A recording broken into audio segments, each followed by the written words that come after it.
My unique talents give me the ability to be assertive and diplomatic at the same time. I'm a person who will spike the conversation, who will get politics rolling and stimulate new questions and new answers to our current political dilemma facing our nation. I believe I have a keen understanding of the economy and how to improve where we're at relative to other nations around the world. I believe that our goal at America's Third Party was to create a very strong platform in which would propel the American people forward with new opportunities and a new possibility of creating a better nation, a cleaner environment, and less war.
I believe that I am the best person for the job of President of the United States. My unique talents give me the ability to be assertive and diplomatic at the same time.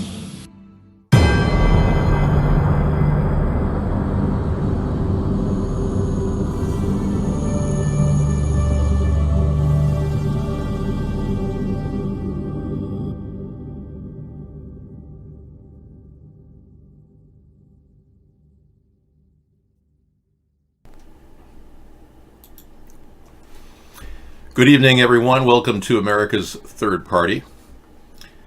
I am David Sponheim, and today is Technology Thursday.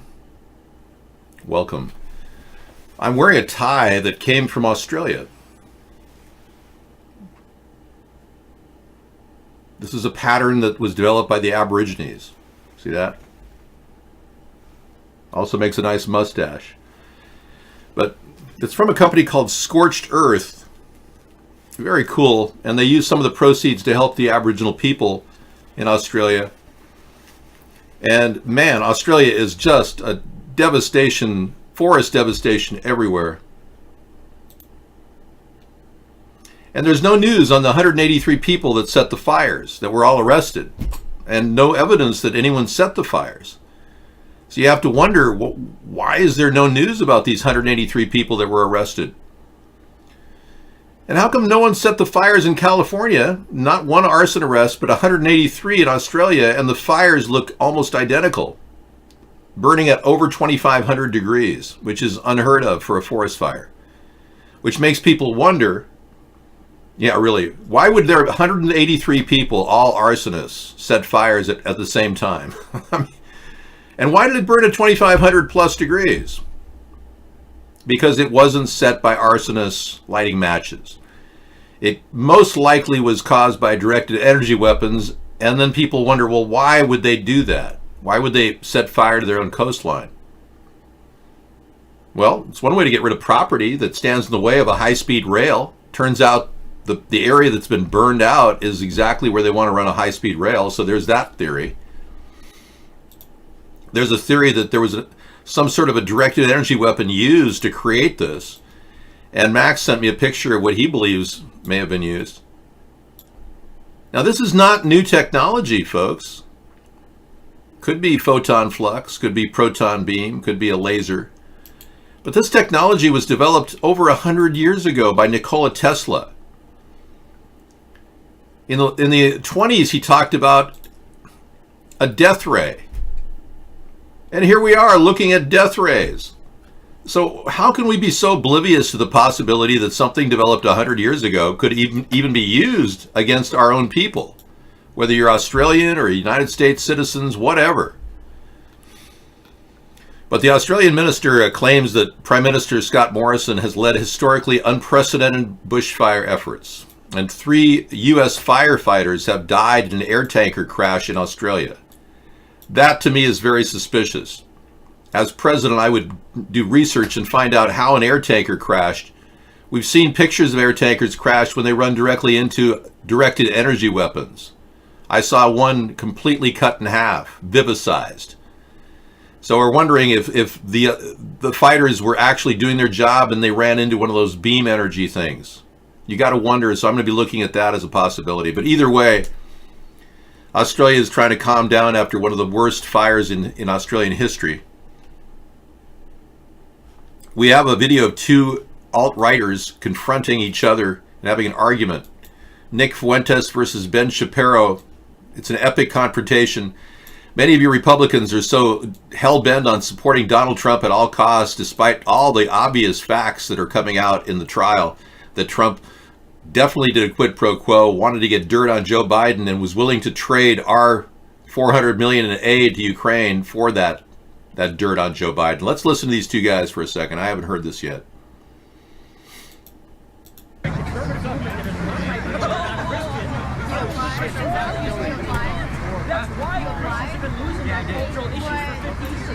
Hey, Nick, just so you know, Ben Shapiro is coming across the street, I think. Where? Yeah. Oh yeah, I think so. No way. I took a picture with this. Where's little Ben? And posted it on the internet. Or at least that's my guess. What's going on? It's Ben Shapiro. Is that him? This is literally Ben Shapiro, yeah. No way. I'm here with Andy No. You can look at the eyebrows. T-pose on him. T-pose on him. Let's hit the T-pose. T-pose army. How do you go? Hold on, guys. Come on, traffic light. Yeah, dude, he's walking.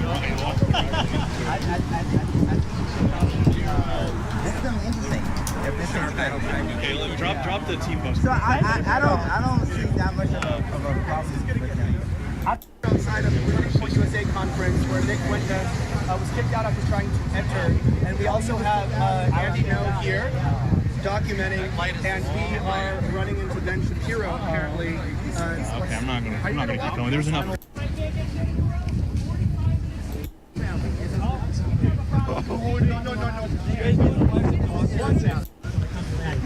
Why would you say something like that? Stanford, when I wasn't even there to defend my... You say something like that about Ben? Because he gave a 45-minute speech about me at Stanford when I wasn't even there to defend myself. He didn't even name me. He won't engage with me. He won't debate me. This is the only time we can get him is when he's crossing the street and he uses what? I guess he's just like the Palestinians using human shields, right? Yeah, this comes under the heading of who cares? Yeah, it's ridiculous. 2 Republicans talking about what? It's like 2 chicken hawk Republicans deciding if they're gay. I mean, really? My goodness. Send me a link that matters. I'd rather read the news. Oh my God. China confirmed 830 coronavirus cases with 25 deaths. It went from 9 deaths yesterday to 25 deaths today. Wuhan, as the city closed down, 11 million people on lockdown amid the deadly virus. Right, we're going to go to ABC News and find out what they're saying about this in just a second. Growing crisis over the coronavirus. The city at the center of the outbreak in China and 2 others going on lockdown as authorities try to stop the spread. Those numbers growing this morning. Now more than 600 people have been infected and at least 17 killed. Wow. There is one case, as we've been reporting here in the U.S., and 5 U.S. airports are now screening passengers. Kana Whitworth is in Everett, Washington, where the American patient is being treated. Good morning, Kana. I was in Everett, Washington today. I tried to get into the Providence facility and sample some of the air to test my immune system, but they wouldn't let me in. Yeah, I have one of the most powerful immune systems in the world, and I wanted to see if I could handle the coronavirus. So it is one of those things that if you stay in a very safe place, warm, with plenty of fluids, you can beat it. But it turns to pneumonia. Right. I'm kidding. I didn't go over there. Are you sleeping?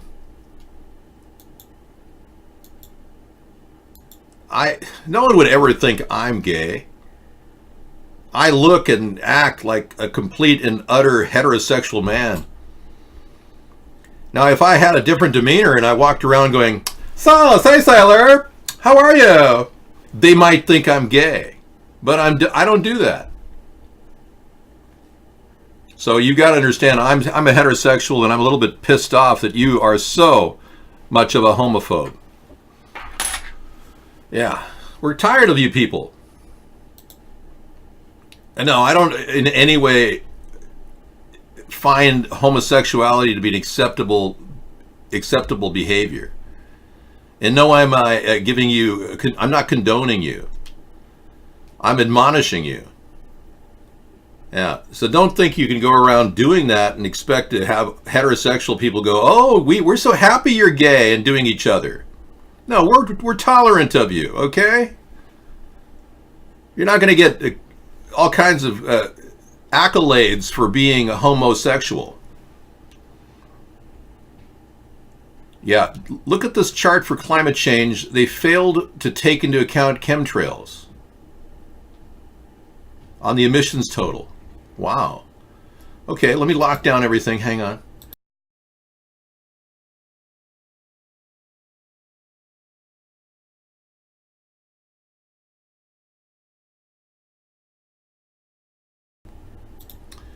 All right, we got that under control. Planet Earth report: melting Tibetan glacier could release ancient unknown viruses to epic Stone Age voyage. I heard about this. The climate change affecting the ice age. As it melts, it releases viruses that could veritably be dormant for eons, and now potentially dangerous.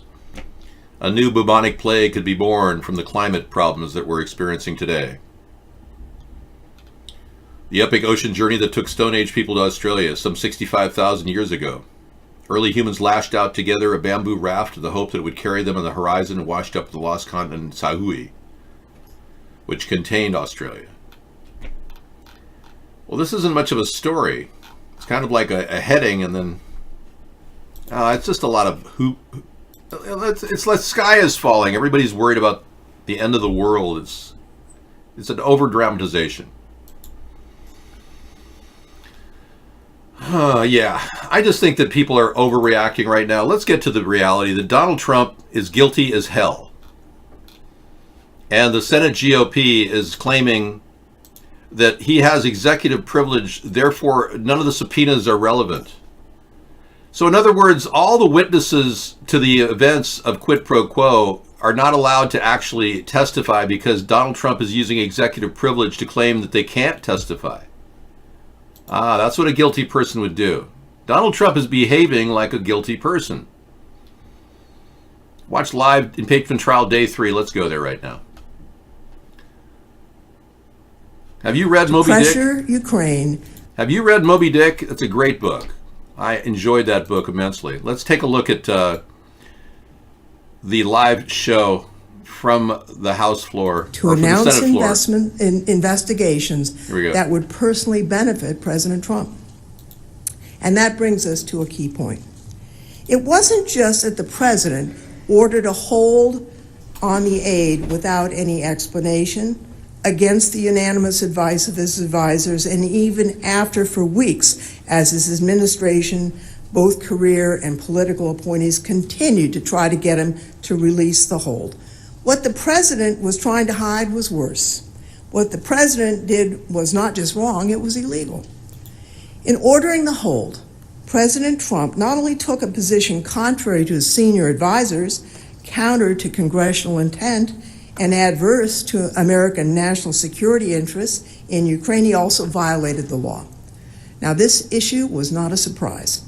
From the start of the hold in July, Compliance with the Impoundment Control Act was a significant concern. The Impoundment and Control Act compliance was a concern, yeah. So Trump violated the Impoundment and Control Act, and it went ahead and held back that money for 84 days. And I heard Fox News today on the radio say that, oh, that's clearly not illegal. Yeah, it is. It violated the Government Accounting Office's requirements for getting the money to those people that needed it. It undermined our foreign policy with Ukraine, and it helped Russia. So the big question is, when are you Republicans going to realize that Donald Trump works for Vladimir Putin? What is it going to take? You seem to be living in a dream world to think that Putin doesn't control Trump. I mean, everything about Trump now is whatever Putin tells him to do. Do not have direction to pursue either, close quote, DOD would have to start spending the funds on or about August 6th. In other words, the president had a choice. He could release the aid or he could break the law. He chose to break the law. He was so determined to turn up the pressure on Ukraine that he kept the hold for no legitimate purpose and without any congressional notification for long enough to violate the law.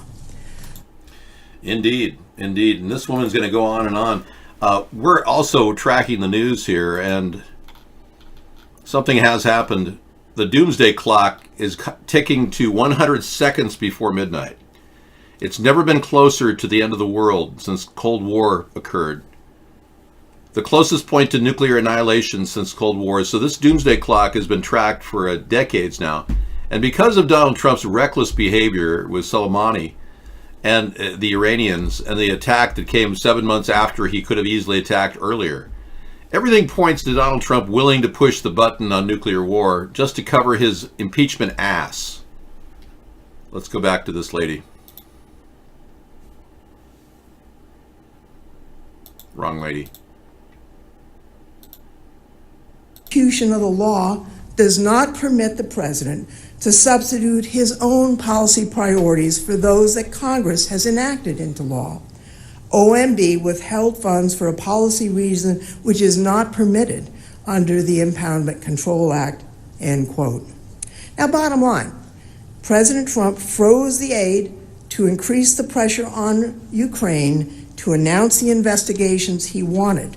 He violated the law. He violated his constitutional duty to take care that the laws be faithfully executed. But the president didn't just violate the Impoundment Control Act while pressuring Ukraine to announce the investigations he wanted. He was dishonest about it in the process. And this is really telling because he's still not telling the truth about it even now.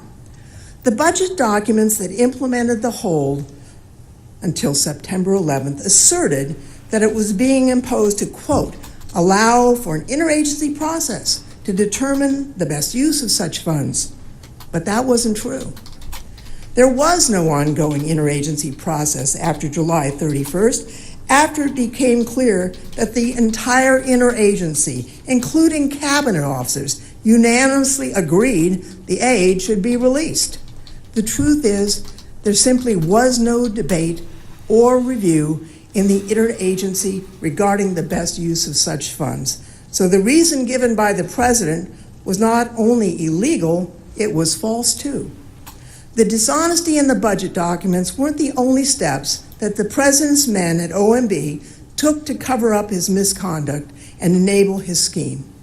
OMB went so far as to remove the authority to approve the budget documents from Mark Sandy, a career officer, and gave it to Michael Duffy, a political appointee without experience managing such documents. This change was unusual. It occurred less than 2 weeks after Sandy raised concerns that the hold violated the law. Sandy was not aware of any prior instance when a political appointee assumed this kind of funding approval authority. Duffy's explanation that he simply wanted to learn more about the accounts, that just didn't make sense to Sandy. Really, this odd change in responsibility was just another way to keep the president's illegal hold within a tight-knit unit of loyal soldiers within the OMB. Michael Duffy defied the House's subpoena. At the president's direction, he refused to appear. Now, the House did not assert any privileges or immunities when it directed Duffy to defy Congress's subpoena. It wasn't a real exercise of executive privilege. They told him not to appear, and they had no reason why. If Mr. Duffy knew about any legitimate reason for the hold, I'll bet he would not have been blocked from testifying. The fact that he was blocked might lead you to infer that his testimony would be damaging to the president and would be consistent with the testimony of the other witnesses that the hold was solely used to ratchet up pressure on Ukraine. But the warnings from DOD weren't just about how the hold was illegal, there were also practical consequences. By August 12th, the Department of Defense told OMB it could no longer guarantee it would be able to spend all $250 million that Congress had directed before the end of the fiscal year. Not long after this August 12th email, DOD determined that time had run out. Ms. Cooper testified that DOD estimated that as much as $100 million of aid might go unspent, even if the hold was immediately lifted. As a result, DOD refused to certify that it would be able to spend the funds by September 30th. On August 20th, OMB issued the first of 6 budget documents and removed the language providing legal cover for the hold. Wow. From that point on, the White House knew that DOD would not be able to spend all the funds, which was what the law required before September 30th. And yet, even though he knew the hold would violate the Empowerment Control Act, President Trump continued the hold for another 23 days without telling us, without telling the Congress. This had the exact outcome that DOD feared. After the president lifted the hold on the evening of September 11th, DOD had only 18 days to spend the remaining $223 million, which is about 89% of the total. DOD. Now, many of you are very disrespectful of this woman, and you expect to be my vice president, and you want to say that about her? I don't look at. I would buy this woman a Rayburn Reuben in a day. She would love it. At the Rayburn Building, it's a great Reuben sandwich. $4.99. It's really a good deal. She and I could have a conversation. I wouldn't fat shame her. People shouldn't be fat shamed. While America's playing political theater, the coronavirus in the Wu-Tang province is on the verge of becoming a global pandemic. I know. I'm thinking of not leaving my house and sitting in the fetal position in a corner of a room sucking my thumb. I'm sure that'll be safer for me to do that than to go out to Wuhan and have a visit. The fake Froggy was about ready to dump something on us. Anytime somebody impersonates somebody's name in deference to somebody who comes in here all the time, even if he is a Trump supporter, Froggy is a Trump supporter, I'm not going to let somebody fake his name. Good evening, everyone. Welcome to the show. Welcome, Scissor Fight. I don't think people care about what they look like. Not everyone walks up to a mirror and says, "Oh, is my hair perfect?" The only reason why I do it is because I get so many criticisms about my hair, it's ridiculous. Everyone constantly complaining that, "Oh, Dave, your hair doesn't look right. There's something wrong." Yeah, it just doesn't look right. So my hair is more important than the world? Oh, sorry. Go ahead, ma'am. To these circumstances.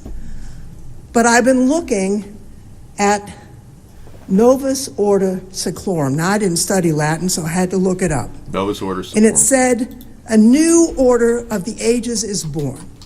That's what the founders thought they were doing. That sounds like New World Order. Keeping that new order, the democracy where the power is in the hands of the people, not in the hands of an unaccountable executive, is what we in the Congress, the House, and the Senate are charged to do. Senator Blunt and I are in charge of the Joint Committee on Printing, and every year we print a new copy of the Constitution. And this year, in the back, we printed a quote. At the conclusion of the Constitutional Convention, Benjamin Franklin was asked, "What have you wrought?" And he answered, "A republic, if you can keep it." That's the challenge that all of us face and that you senators face. I turn now to Mr. Crow, who will outline information about the president's intentions.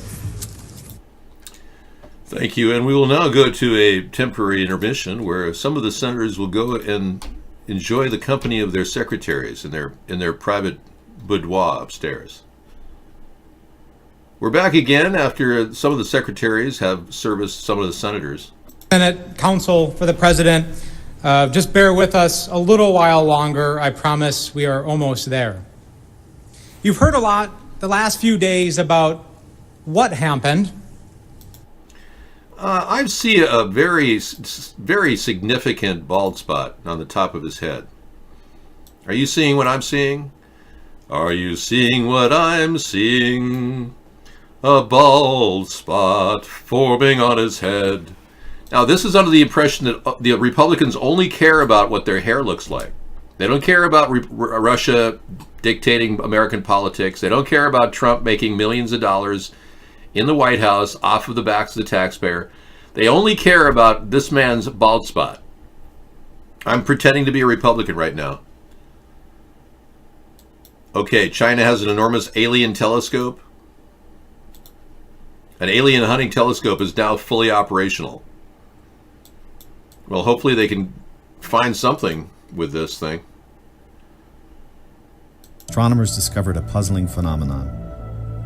Data recorded several years earlier by the Parkes radio telescope in Australia showed a fleeting but powerful burst of radio emission coming from an unidentified source in space. President Trump lifted the hold only after his scheme was exposed.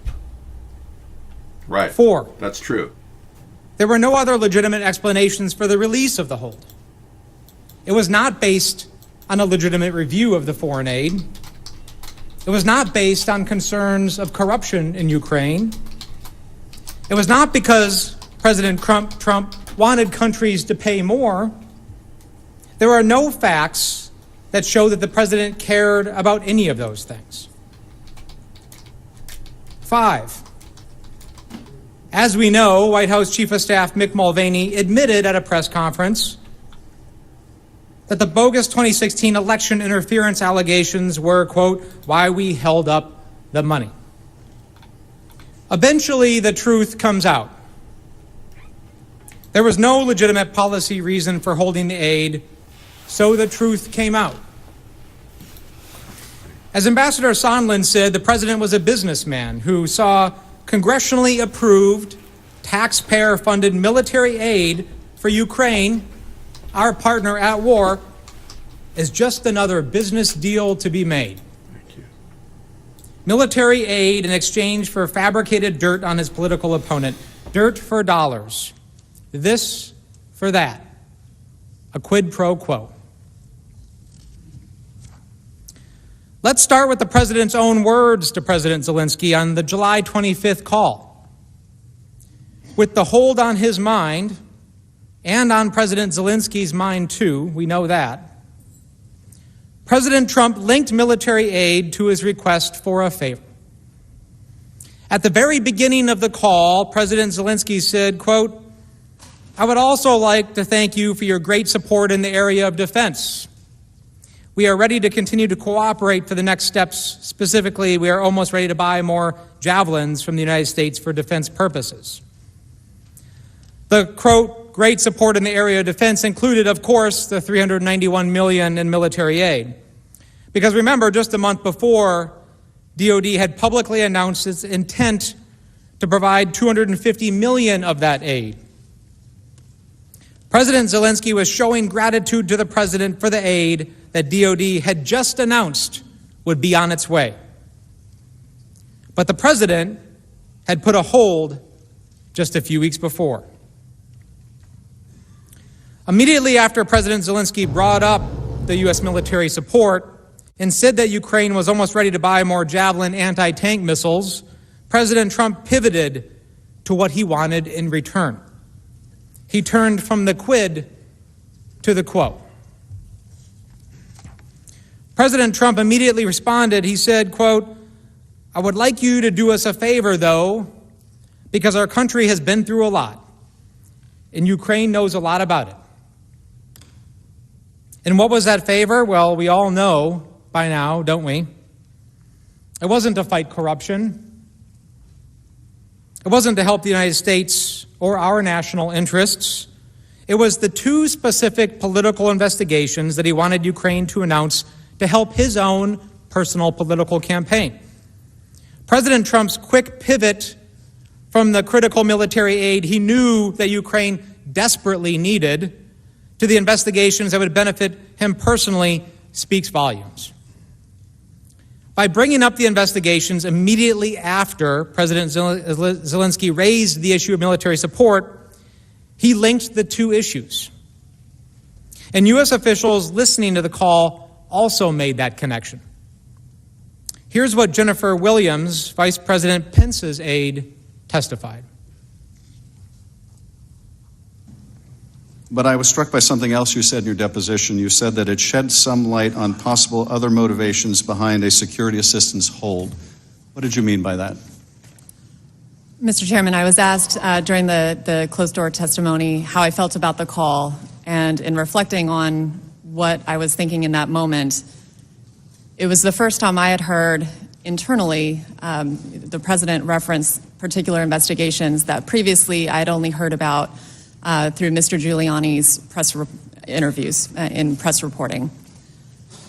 So in that moment, it was not clear whether there was a direct connection or linkage between the ongoing hold on security assistance and what the president may be asking President Zelensky to undertake in regard to investigations. So it was noteworthy in that regard. I did not have enough information to draw any firm conclusions. But it raised a question in your mind as to whether the two were related. It was the first I had heard of any requests of Ukraine which were that specific in nature. So it was noteworthy to me in that regard.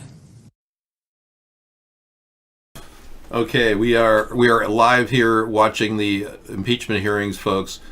Sarah is here with you to watch with you. It's apparent that witness did hear the president and did confirm that he really was on the phone and he was in the loop. We know from Lev Parnas that the president was in the loop about this, despite saying he had no knowledge of this. And it is apparent that more and more of this factual evidence is pushing forward despite the Republicans' incessant denial that anything happened. For a legitimate policy reason, then why did he want to hide it from the rest of the administration?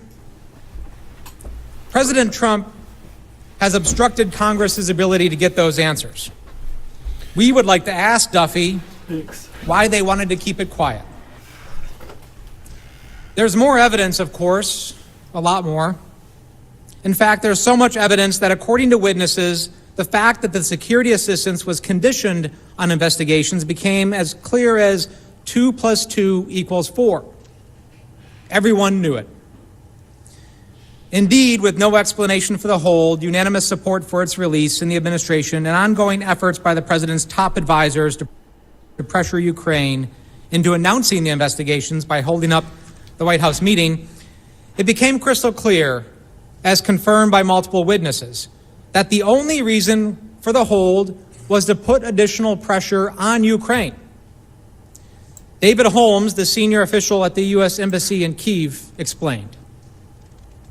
Mr. Holmes, you have testified that by late August you had a clear impression that the security assistance hold was somehow connected to the investigations that President Trump wanted. How did you conclude that? How did you reach that clear conclusion? Sir, we've been hearing about the investigation since March, months before, and we've been. President Zelensky had received a congratulatory letter from the president saying he'd be pleased to meet him following his inauguration in May. And we hadn't been able to get that meeting, and then the security hold came up with no explanation.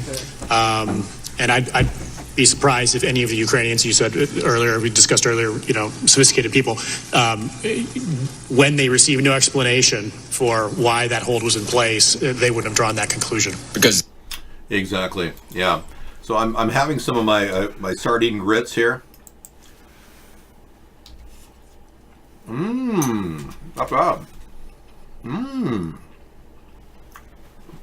Amazingly good. So for $2, I made 3 meals of sardine grits. Thank you. All of these factors, that the aid was also a part of this quid pro quo? Yep. Ambassador Sondland didn't reach that conclusion based only on common sense. It was confirmed by Secretary Pompeo and Vice President Pence, too. So let's begin with what Secretary Pompeo knew about the link between the investigations and the aid. In front of you is an email. At the end of August, before President Trump canceled his trip to Warsaw to meet with President Zelensky, Sondland sent an email to Secretary Pompeo in which he proposed a pull-aside between President Zelensky and President Trump at the proposed meeting in Warsaw. 3 minutes later, Secretary Pompeo replied, yes. That's it. Ambassador Sondland explained the email in his testimony.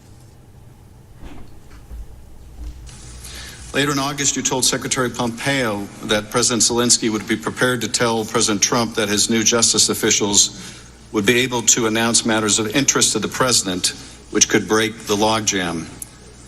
When you say matters of interest to the president, you mean the investigations that President Trump wanted. Is that right? Correct. And that involved 2016 and Burisma or the Bidens? 2016 and Burisma. And when you're talking here about breaking the logjam, you're talking about the logjam over the security assistance, correct? I was talking logjam generically because nothing was moving. But that included the security assistance, did it not? Correct. And based on the context of that email, this was not the first time you had discussed these investigations with Secretary Pompeo, was it? No. He was aware of the connections that you were making between the investigations and the White House meeting and security assistance? Yes. So let's break that down for a minute. A meeting between two presidents is a big deal. A pull-aside is a big deal. These are highly choreographed events. Secretary Pompeo didn't ask any questions and didn't show any surprise or confusion in response to the email. Instead, he immediately endorsed the idea. This shows that Secretary Pompeo, who also listened to the July 25th call as well, understood that the security assistance was conditioned on the investigations. By this time, everyone knew what was happening. A simple yes by Secretary Pompeo was enough. Secretary Pompeo wasn't the only senior official who knew. Vice President Pence knew as well. Sondland raised the issue to Vice President Pence during a meeting to prepare for the Warsaw trip. At some point late in the meeting, Sondland said, quote, "It appears that everything is stalled until this statement gets made." What Sondland was referring to, of course, was the military aid in the White House meeting. Ambassador Sondland testified about Vice President Pence's reaction. Now, I want to go back to that conversation that you had with Vice President Pence right before that meeting in Warsaw. And you indicated that you said to him that you were concerned that the delay in the aid was tied to the issue of investigations. Is that right?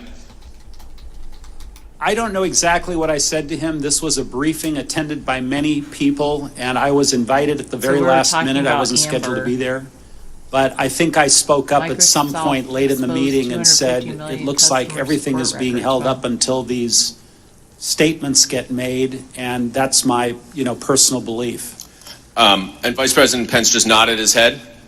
Again, I don't recall any exchange or where he asked me any questions. I think it was sort of a duly noted.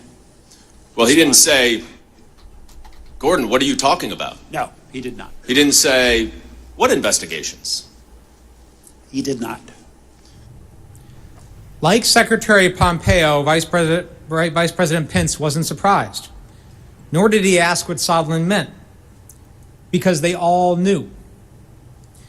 This meeting also confirmed Sondland's understanding that the president had indeed conditioned the military aid on the public announcement of the investigations. This was a common sense conclusion, confirmed by the Secretary of State and Vice President.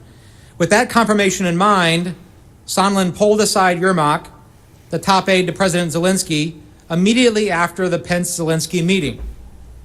Now recall, he was the one who resisted the public statement about the specific investigations in August. Ambassador Sondland described what he told Yermak in that short meeting. Based on my previous communication with Secretary Pompeo, I felt comfortable sharing my concerns with Mr. Yermak. It was a very, very brief pull-aside conversation that happened within a few seconds.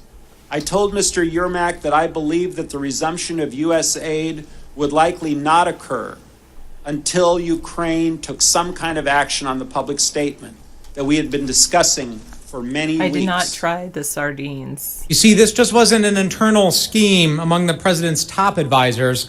Yes. President Trump, through his totally will agents, try it, communicated the but I don't quid know if I pro like it. quo clearly to Ukraine. Ambassador Sondland told President Zelensky's top aide on September 1st that Ukraine would not get the military aid unless it announced the investigations. This, my Senate colleagues, is the very definition of a quid pro quo. But other witnesses know it too. Morrison watched Sondland's conversation with Yermak and then received an immediate readout from Sondland after that meeting. Morrison urgently reported the interaction to Ambassador Bolton on a secure phone call. And of course, Bolton told him to go tell the NSC lawyers. Morrison did as he was instructed. He also told Ambassador Taylor. Ambassador Taylor then confronted Sondland. Taylor texted, quote, "Are we now saying that security assistance and White House meeting are conditioned on investigations?" Sondland responded, "Call me." And as everyone knows, when someone says, "Call me," it says, "Stop putting this in writing." During their subsequent phone call, Sondland confirmed to Taylor that the military aid was conditioned on an announcement of investigations and that President Trump wanted President Zelensky in a, quote, public box. Here's how Taylor, who took contemporaneous notes of the conversation, explained that call. During that phone call, Ambassador Sondland told me that President Trump had told him that he wants President Zelensky to state publicly that Ukraine will investigate Burisma and alleged Ukrainian interference in the 2016 election. Ambassador Sondland also told me that he now recognized that he had made a mistake by earlier telling Ukrainian officials that only a White House meeting with President Zelensky was dependent on a public announcement of the investigations.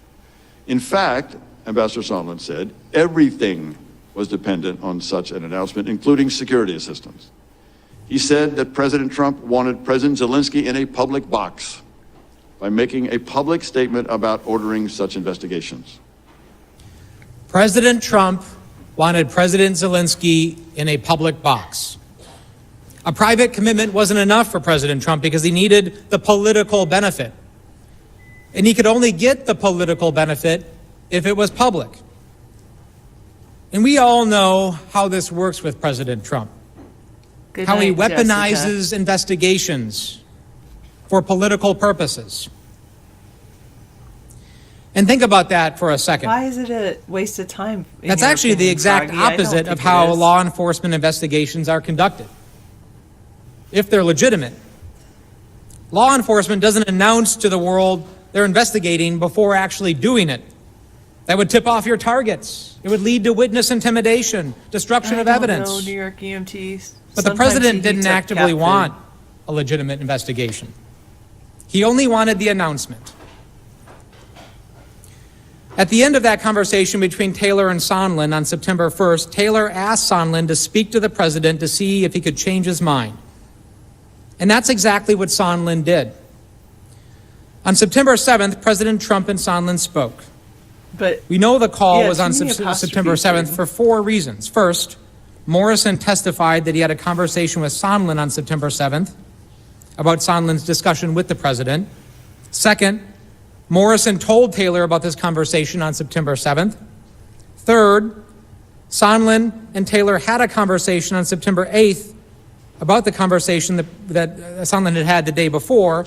And finally, Sondland texted Taylor and Volker on September 8th that he had conversations with, quote, POTUS and Z, meaning President Trump and President Zelensky. And so we know that the conversations must have happened before the morning of September 8th when that text was sent.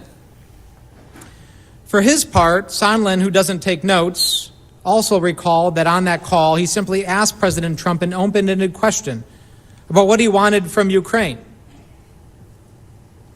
And President Trump immediately responded, "I want no quid pro quo."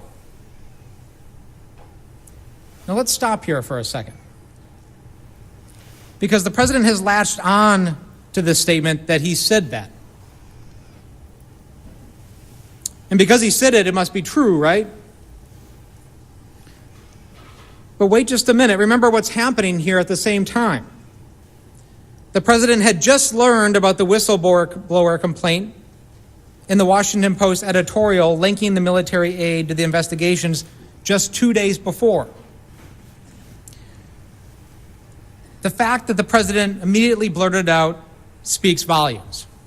Now, I'm a parent, and there's a lot of parents in this room, and I think many of you could probably relate to, the situation where you're in a room and you hear a large crash in the next room, and you walk in, and your kid is sitting there, and the first thing that happens is, "I didn't do it."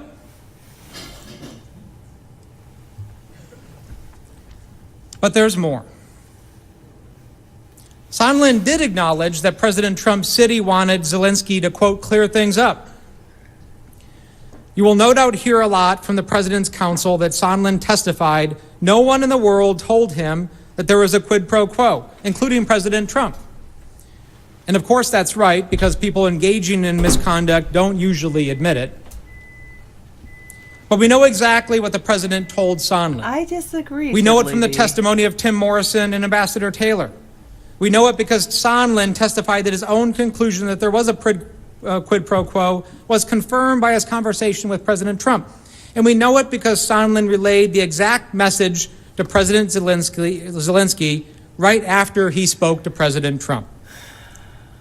Now keep in mind that Sondland does not take notes, and he readily admitted that if he could have seen his own documents prior to testifying, he would have remembered more. But Morrison and Taylor took extensive notes at the time and testified based on those notes. And Sondland, and this is important, Sondland said he did not dispute any of the accounts of Morrison and Taylor. Well, they didn't make the border wall out of So let's look at what Morrison yet. and Taylor said about that September 7 phone call. Here is Tim Morrison's understanding of the Trump-Sondland I think some of them call. might, tiddly-dee. Now, a few days If it later, were- on September if 7th, they were allowed to you do a spoke secret again to ballot. Ambassador Sondland, who told you that he had just gotten off the phone with President Trump. Isn't that right? That sounds correct, yes. What did Ambassador Sondland tell you that President Trump said to him? If I recall this conversation correctly, this was where Ambassador Sondland related that there was no quid pro quo, but President Zelensky had to make the statement and that he had to want to do it. Wait, what? And by that point, did you understand that the statement related to the Biden and 2016 investigations? I think I did, yes. and that was essentially a condition for the security assistance to be released? I understood that that's what Ambassador Sondland believed. After speaking with President Trump? That's what he represented. And here is the consistent recollection of how Ambassador Taylor described his understanding of the call.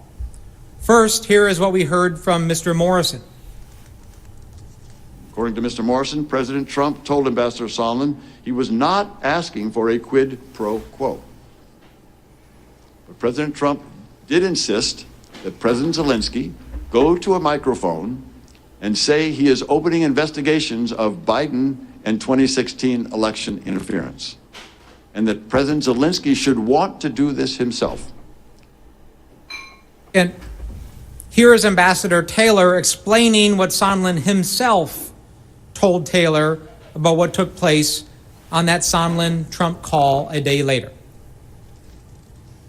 He confirmed that he had talked to President Trump, as I had suggested a week earlier, but that President Trump was adamant that President Zelensky himself had to clear things up and do it in public. President Trump said it was not a quid pro quo. Like Sondland, both Taylor and Morrison recalled that President Trump said that he did not want a quid pro quo. But they both testified that President Trump followed that statement immediately by describing perfectly an exchange of this for that. Or in other words, a quid pro quo. Yeah. I don't want to Prior call to it his a call quid with the pro president, quo, Sondland but I had want a reached the quid pro conclusion quo. that the aid was being held That's until what the public basically he announcement did. of the investigations. I want this thing, but That let's not conclusion call was it a quid confirmed pro by quo. Secretary Pompeo and Vice President Even though Pence. it's a quid pro quo. Then Sondland relayed to the Ukrainians. On And after this Sundays, phone call with sometimes, President Joe, Trump, we go to dinner instead of that doing the show. conclusion was confirmed. But you weren't dissuaded then, right? Because you still thought that the aid was conditioned on the public announcement of the investigations after speaking to President Trump. By September 8th, I was absolutely convinced it was. And President Trump did not dissuade you of that in the conversation that you acknowledge you had with him. I don't ever recall, because that would have changed my entire calculus. If President Trump had told me directly, I'm not... That's not what I'm asking, Ambassador Sondland. I'm just saying, you still believed that the security assistance was conditioned on the investigation after you spoke to President Trump. Yes or no? From a time frame standpoint, yes. How else do we know that President Trump confirmed to Sondland that the aid was conditioned on the announcement? Sondland relayed the message to President Zelensky right after his conversation with President Trump. Here is Ambassador Taylor's recollection of what Sondland told Zelensky based on his notes.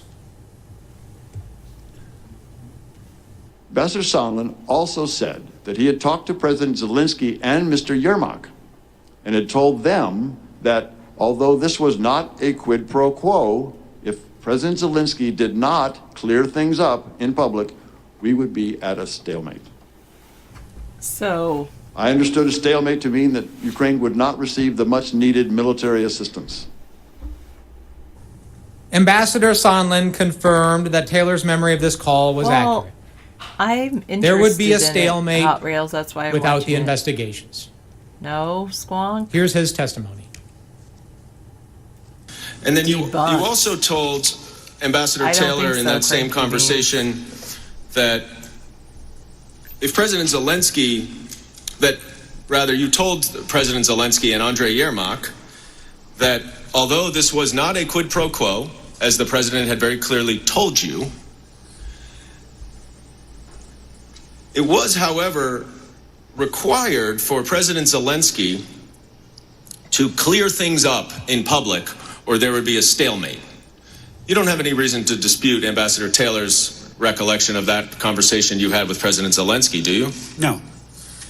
And that you understood the stalemate referenced the aid, is that correct? At that point, yes. A stalemate. Nothing would happen with the aid unless President Zelensky publicly announced the investigations. The president had not received his quid, so there would be no quo. But don't take my word for it. Here's a recap of how we knew what happened during the call. First, Sondland testified about the conversation. Second, Morrison received a readout from Sondland immediately after the call and testified based on his notes. Third, Taylor testified based on his own notes. And fourth, Sondland agreed that President Trump had confirmed a quid pro quo, and Sondland actually relayed the message to the president of Ukraine and told Ambassador Taylor about it. President Zelensky got the message. New York EMT. Man. He succumbed to the pressure. At the end of the conversation between Sondland and President Zelensky explained that he had finally relented. His country needed the military aid desperately. Their people were dying on the front line all of the time. They were taking casualties every day. He agreed to make the statement. Ambassador Sondland said that this conversation concluded with President Zelensky agreeing to make a public statement in an interview on CNN. President Zelensky had resisted making the announcement of the corrupt investigations for months. He resisted when Giuliani and other agents of the president made it known that President Trump required it. He resisted when President Trump himself asked directly on July 25th. He resisted when the White House meeting he so desperately desired was conditioned on that announcement. And he resisted as vital military aid was on hold. But the money is 10% of his entire defense budget. Russia occupied the eastern part of his country. He could resist no more.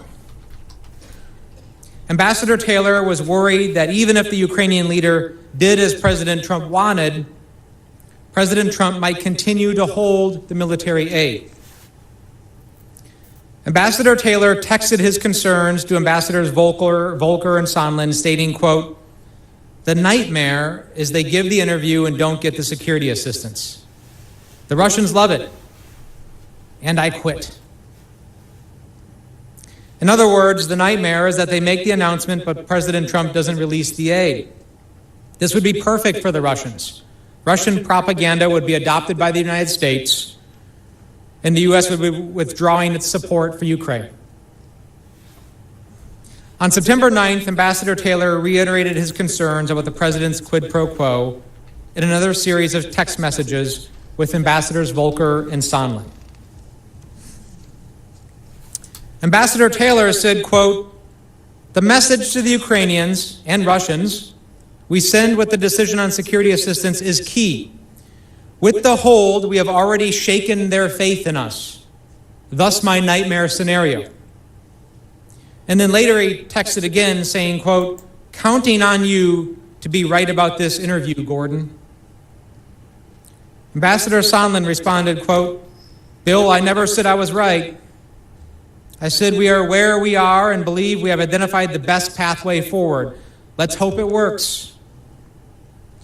And Ambassador Taylor replied, quote, "As I said on the phone, I think it's crazy to withhold security assistance for help with a political campaign." For help with the political campaign, yeah. Here it is. Once again, in clear text message between 3 U.S. officials. It's crazy to withhold security assistance for help with a political campaign. Think about that. If there was no quid pro quo, then why did everybody know about it? Well, Ambassador Taylor told us why too. Here's his testimony. As I said on the phone, I think it's crazy to withhold security assistance for help with a political campaign. What did you mean when you said you thought it was crazy? Ms. Goldman, Crazy and I meant ridiculous. that the important, Shouldn't happen. because of the importance of security assistance that we had just described and had a conversation with the chairman, because that was so important, that security assistance was so important for Ukraine as well as our own national interest, to withhold that assistance for no good reason other than help with the political campaign made no sense. It was counterproductive to all of what we had been trying to do. It was illogical. It could not be explained. It was crazy. When you say all of what we were trying to do, what do you mean by we? I mean that the United States was trying to support Ukraine as a frontline state against Russian attack. And again, the whole notion of a rules-based order was being threatened by the Russians in Ukraine.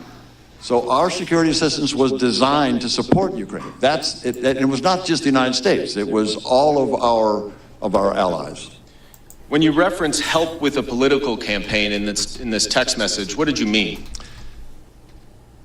I meant that the But you say investigation this is really sad. We have of bigger fish Burisma to fry on and the the table. Bidens, What bigger fish? was clearly identified by Mr. Giuliani in public for months as a way to get information on the two Bidens. Now, that testimony is really clear, and it makes sense. It's consistent with all of the evidence you've seen here today. That's a quid pro quo as clear as 2 + 2 = 4. And what happened next also makes sense. Sondland got scared. Taylor was making clear that he didn't agree with the scheme. In response to Taylor's text message that it was, quote, crazy to withhold security assistance for help with a political campaign, Sondland repeated again the false denial of a quid pro quo. At 5:17 a.m., Sondland responded to Taylor, quote, Bill, I believe you are incorrect about President Trump's intentions. The president has been crystal clear, no quid pro quos of any kind. The president is trying to evaluate whether Ukraine is truly going to adopt the transparency and reforms that President Zelensky promised during his campaign. I suggest we stop the back and forth by text. If you still have concerns, I recommend you give Lisa Kinna, or S, that's Secretary Pompeo, a call to discuss them directly. Thanks. Now, that text message says very clearly that there are no quid pro quos of any You can kind. watch cartoons. So if end you of story, wish. right? Case closed. But Sondland's testimony revealed this text and the president's denial were false. Just like President Trump, when Ambassador Sondland thought he was getting caught, he got nervous. And he wanted to deny it in writing to cover his tracks. That's why he suddenly says, quote, I suggest we stop the back and forth by text. Again, quit putting this in writing. We know that Sondland's denial in the text was false because later, when he was under oath, under penalty of perjury, just turn the stove off when you're done. he actually said a quid pro quo did exist. Was there a quid pro quo? As I testified previously, with regard to the requested White House call and the White House meeting, the answer is yes.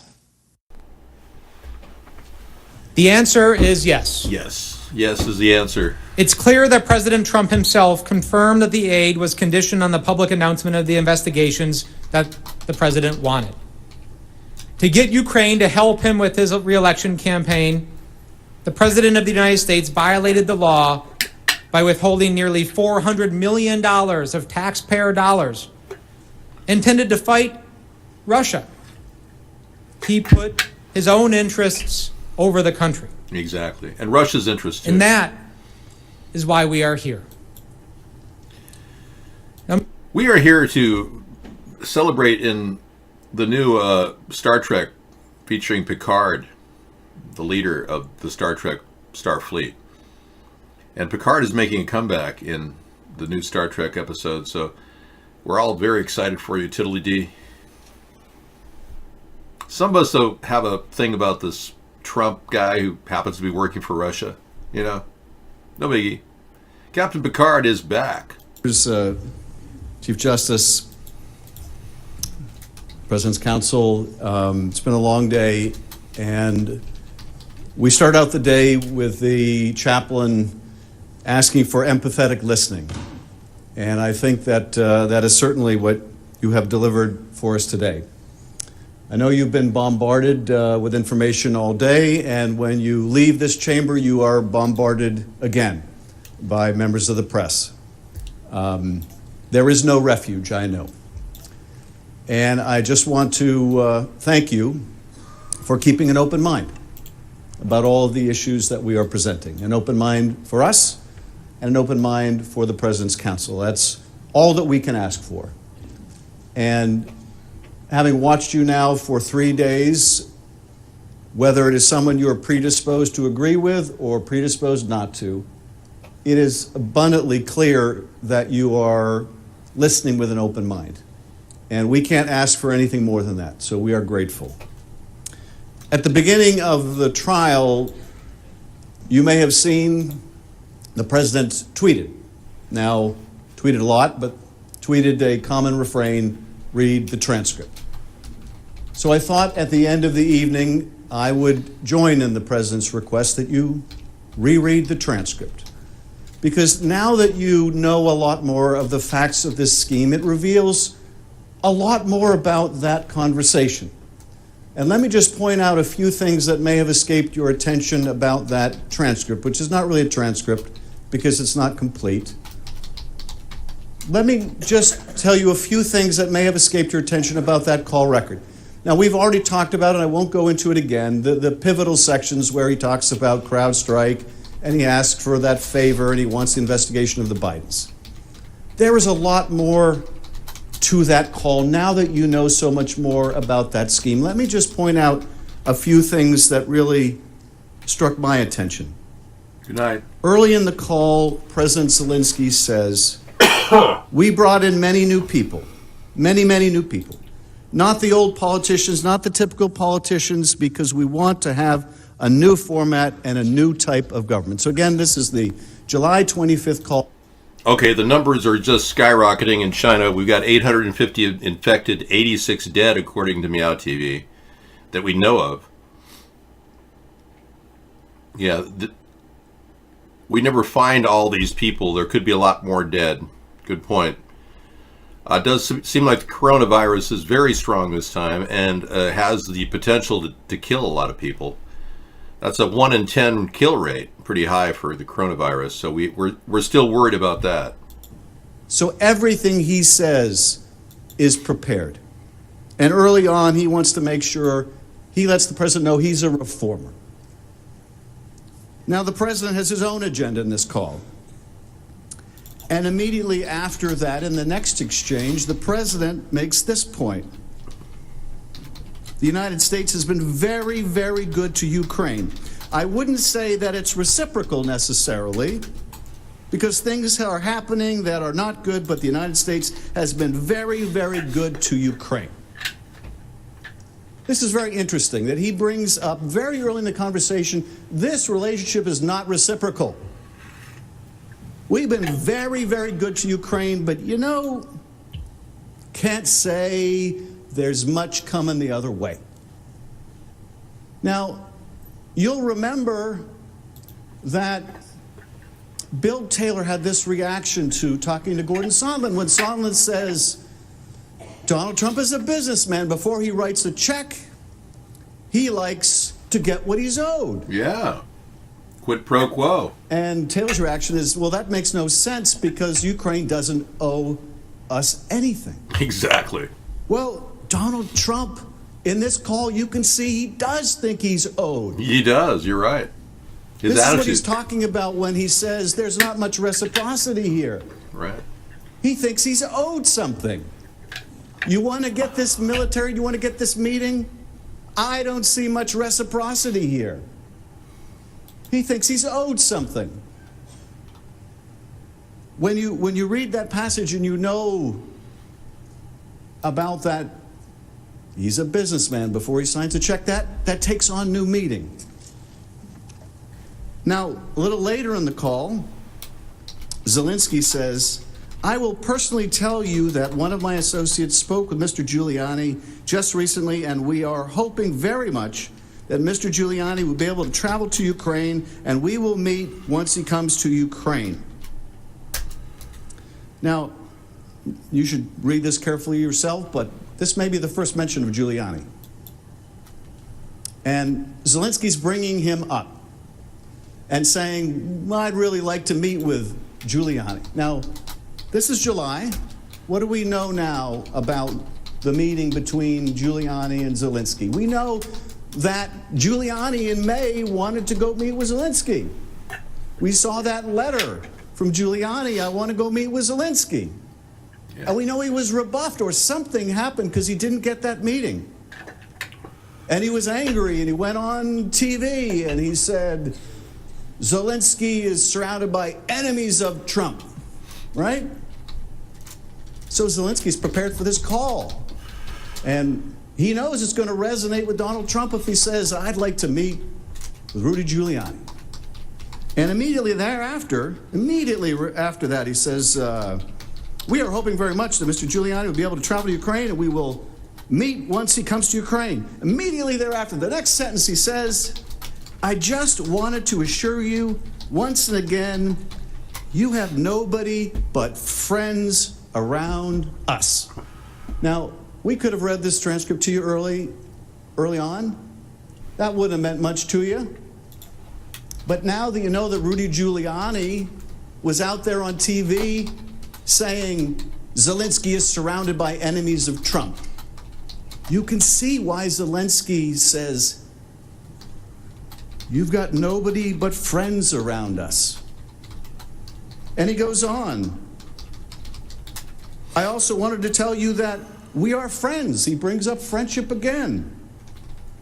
We are great friends. That's the third time he wants to underscore what great friends they are. And why? Because Rudy Giuliani has been saying they're enemies. And then he goes on to say,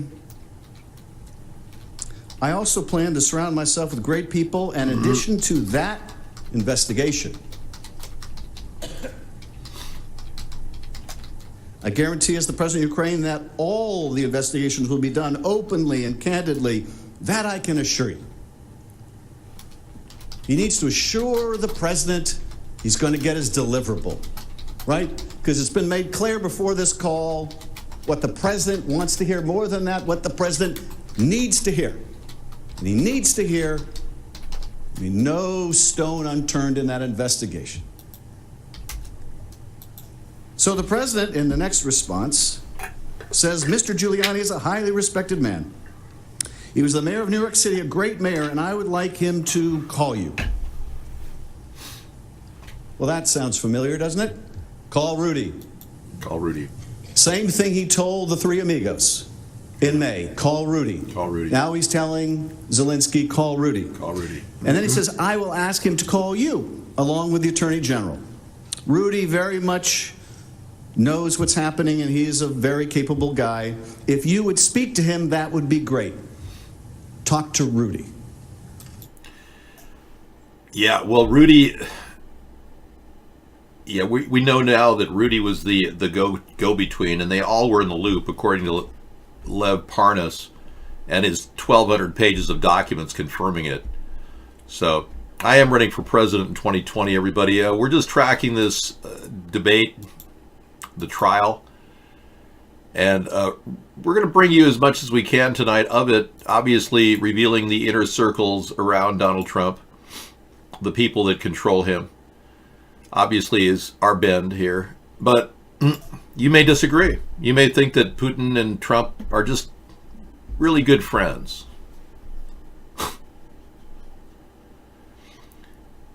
Having Trump as president feels like I was just allowed to walk into Area 51 or in New Mexico and witness all the horrifying illegal stuff the government is doing. Yeah, that's nice. And then you said, why can't we have a normal president that isn't out to maliciously insult others? Unbelievable. A POTUS insulting folks on Twitter. Dave, why don't you stream on DLive as well? You know, I'll look into that. And then Scissorfight writes, Trump reminds me of some mobster that got caught skimming. Yeah, there you go. You may not like Adam Schiff, but he hasn't lied about anything. Everything he said is establishing fact. Go to Congress. It has to go to Congress soon. There's a timetable. And bear in mind what happened when that complaint was filed and the Inspector General says it's not only credible, it's urgent. I've had the coronavirus and I lived.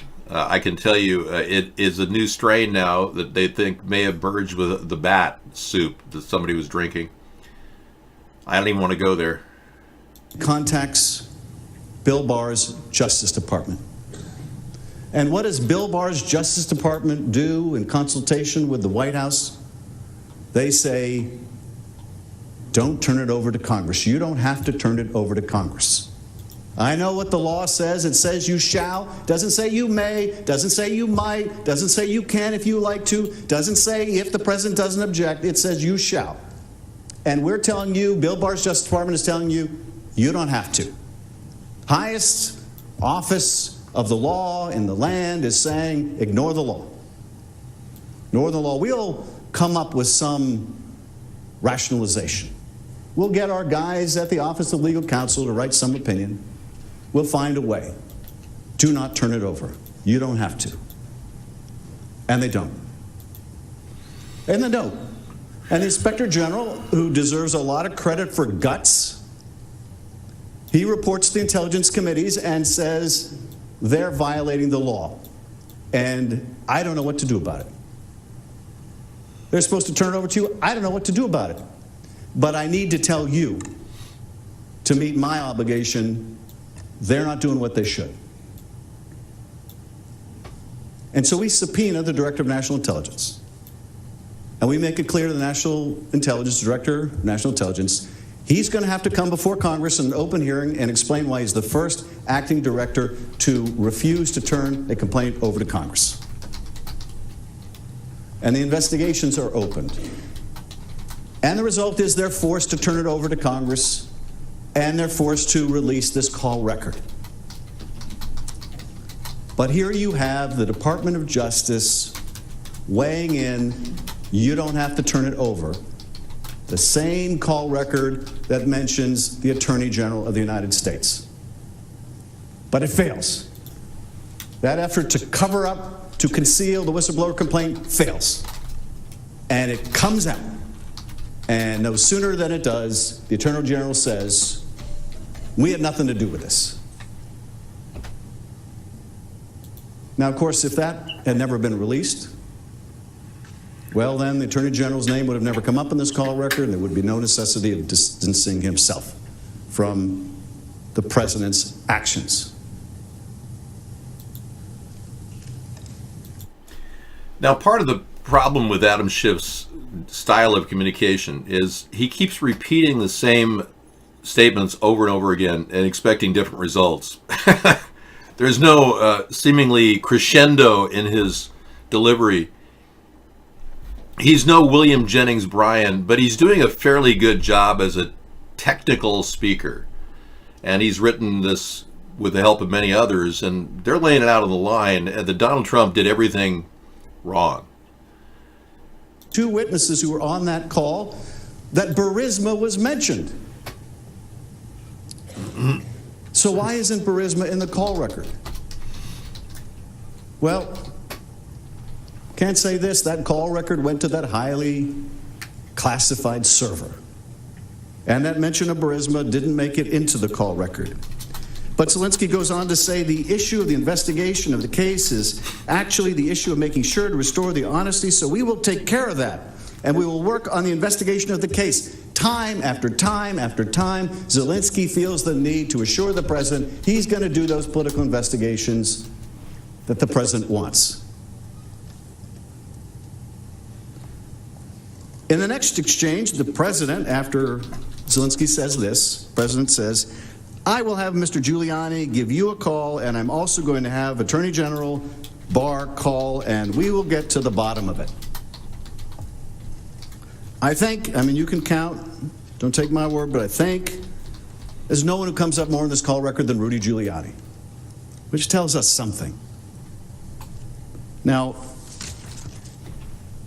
in the next exchange, Zelensky says, among other things, I also wanted to thank you for your invitation to visit the United States, specifically Washington, D.C. On the other hand, I also want to ensure you that we will be very serious about the case and we will work on the investigation. So here, in the same way that earlier in the conversation, Zelensky brings up those weapons, those javelins he needs, and the president immediately says, I have a favor. So, military assistance, I have a favor. Here Zelensky says, I want to thank you for your invitation to come visit. I also want to assure you we're serious about doing the investigation. Clearly, he is linking the two, and of course, he's linking the two because he's told the two are linked. Exactly. The two are linked. He had to have an investigation into criminality, into crime, in order to get that money. Now, I would argue, if I were a Republican, that Zelensky never, ever said there was quid pro quo. And it's true. Zelensky never said there was quid pro quo, ever. Because Zelensky's afraid of not getting it again next year, if, God forbid, Trump is still in office. All right, so why are we watching this show? Because every time I play whatever you ask me to play, like Larry Sinclair, I lose viewers over at iVlog. People don't even want to watch the show.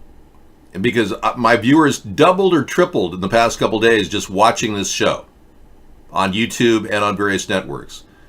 Now, actually, Cooking Up Politics is dead in the water right now, but thanks for joining us, Jenna Nightcloud. We've got a few people watching us. We don't know how many. It doesn't show us. Our metrics are down at Twitter. But the reason why people are watching is because our country's future is in the fate of the senators that decide what's going to happen. Let's take a look. Saw in that video, that rather sad video. Yeah. Yes, sort of humorous, but sad too. I like how Schiff has brought in videos, multimedia. It made it a little bit better. I haven't heard a lie from Schiff yet. They're building a case. Every single thing he documented and he played back for you out of the hearings.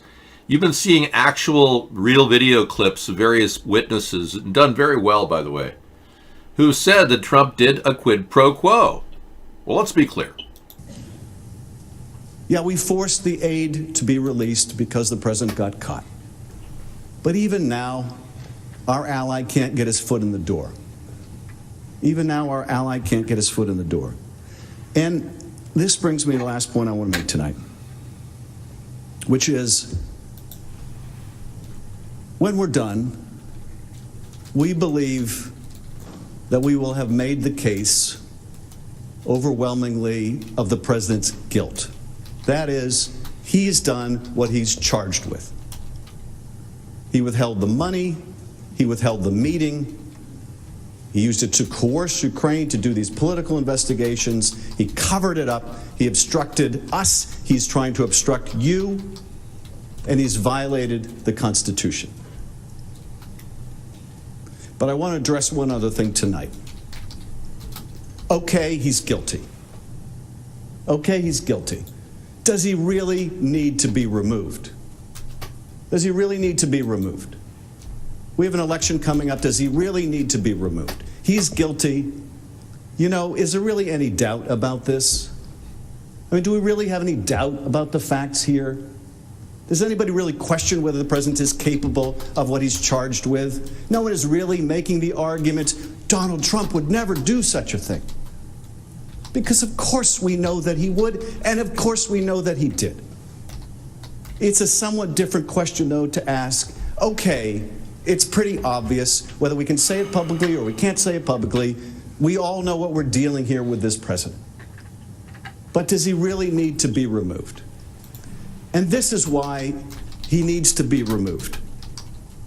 Donald Trump chose Rudy Giuliani over his own intelligence agencies. He chose Rudy Giuliani over his own FBI director. He chose Rudy Giuliani over his own national security advisors. Right. When all of them were telling him this Ukraine 2016 stuff is kooky, crazy Russian propaganda, he chose not to believe them. He chose to believe Rudy Giuliani. That makes him dangerous to us, to our country. That was Donald Trump's choice. Now, why would Donald Trump believe a man like Rudy Giuliani over a man like Christopher Wray? Okay? What? Well, I'll tell you why, Adam. Rudy's got a lot of friends, and people with friends, they like people, very, very likable people like Rudy. Rudy's a very friendly guy, And Donald likes Rudy because he gives him cover, He gets the kind of cover you need when you're dealing with some big negotiations and stuff like that, Really the truth. What Christopher Wray was offering him was merely the information he needed to protect his country and its elections. But that's not good enough. What's in it for him? What's in it for Donald Trump? This is why he needs to be removed. Now, you may be asking, how much damage can he really do in the next several months until the election? A lot. A lot. A lot of damage. A lot of damage. He's already done a lot of damage. Now, we just saw last week a report that Russia tried to hack or maybe did hack Burisma. Yeah. Okay? I don't know if they got in. I'm trying to find out. My colleagues on the Intel Committee, House and Senate, we're trying to find out, did the Russians get in? They obviously got in because they pulled up evidence that the servers at Burisma was hacked. The servers were hacked. Here's Rudy Giuliani, and watch how he can't keep his hands to himself. And we are back. We have Rudy Giuliani here, of course, who has been an advisor working for Donald Trump here, and Mark Cuban, supporter for Hillary Clinton. You can't win if people don't believe you're going to have the fitness. Sure, of course. So the most recent poll, Washington Post, ABC, 62% of Americans say Trump does not have the fitness to be president. What he's going to have to do is demonstrate that he's fit to be president, and that because of the FBI finding her extremely careless in the use of national security information. No, that's not what he said. He said what the group was careless and how they handled the server. He said she was extremely careless. He also went on to point out in the 302, you'll note, she was asked, did she know what the designation C meant? Right. And she said she didn't. And then when Let me finish. I know men who are touchy-feely. I know men who sometimes seem to act inappropriate in the way in which they touch or handle women. I don't like it. You can do anything. But Donald Trump is not one of them. He's always been a gentleman with women. Grab them by the pussy. I know men who are touchy-feely, but I don't like it. I don't like it. Touchy-feely, I don't like it.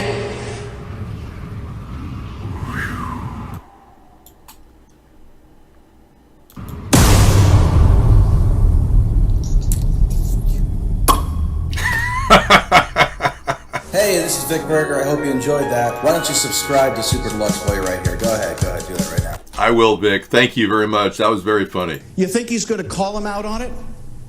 Or you think he's going to give him a better trade deal on it? Can any of us really have the confidence that Donald Trump will put his personal interests ahead of the national interest? Is there really any evidence in this presidency that should give us the ironclad confidence that he would do so? You know you can't count on him to do that. That's the sad truth. You know you can't count on him to do that. The American people deserve a president they can count on to put their interest first. Colonel Vindman said, "Here right matters." Here right matters. Well, let me tell you something. If right doesn't matter, it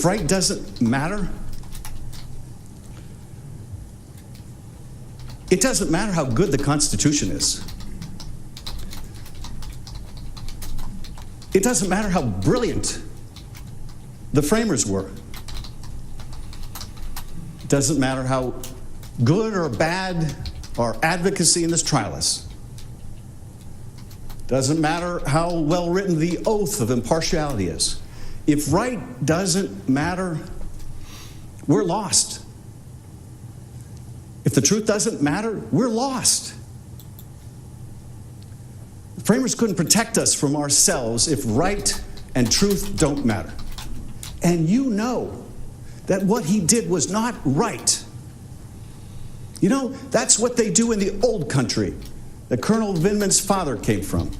or the old country that my great-grandfather came from, or the old countries that your ancestors came from, or maybe you came from. But here, right is supposed to matter. It's what's made us the greatest nation on earth. No constitution can protect us. Right doesn't matter anymore. We'll do what's right for Donald Trump. It sounds like he's going to cry. He'll do it now. He's done it before. He'll do it for the next several months. He'll do it in the election if he's allowed to. This is why, if you find him guilty, you must find that he should be removed. All right. Because right matters. Because right matters. Yeah. And the truth matters. Yeah. And let's not forget, Donald Trump is dividing the country flat out. Kind of like Obama divided the country flat out. Yes, thank you, Adam. Appreciate it.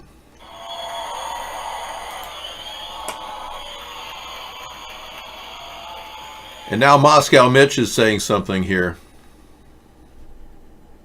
Is that right? National security. So what if China does overtly or covertly start to help the Trump campaign? You think he's going to call him out on it? Or you think he's going to give him a better trade deal on it? Can any of us really have the confidence that Donald Trump will put his personal interests ahead of the national interest? Is there really any evidence in this presidency that should give us the ironclad confidence that he would do so? You know you can't count on him to do that. That's the sad truth. You know you can't count on him to do that. The American people deserve a president they can count on to put their interest first. To put their interest first. Colonel Vindman said, "Here right matters." Here right matters. Well, let me tell you something. If right doesn't matter,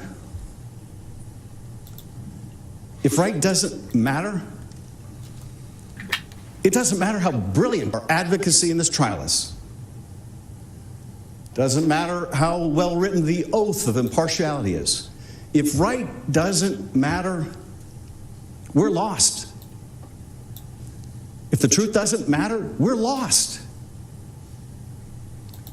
Framers couldn't protect us from ourselves if right and truth don't matter. And you know that what he did was not right. You know, that's what they do in the old country that Colonel Vindman's father came from, or the old country that my great-grandfather came from. It's to matter. Right doesn't matter anymore. And you know you can't trust this president to do what's right for this country. You can trust he will do what's right for Donald Trump. Right. He'll do it now. He's done it before. He'll do it for the next several months. He'll do it in the election if he's allowed to. This is why, if you find him guilty, you must find that he should be removed. Because right matters. Because right matters. And the truth matters. Otherwise, we are lost. Thank you. I yield to the floor.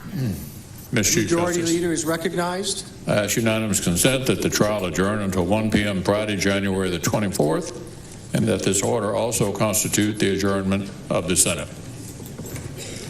Without objection, so ordered. Without objection, so ordered. I wonder if Justice Roberts is taking his epilepsy medication. He looks like he's a little bit drawn out, doesn't he? It's like, well, so ordered. Yeah. My fellow Americans, I am not a crook, but I can tell you I can spot a crook in Donald Trump. Yeah, he's out for his own personal gain, Donald Trump is. And I said it 8 months before the election that Donald Trump would be impeached. I was right. Thank you very much.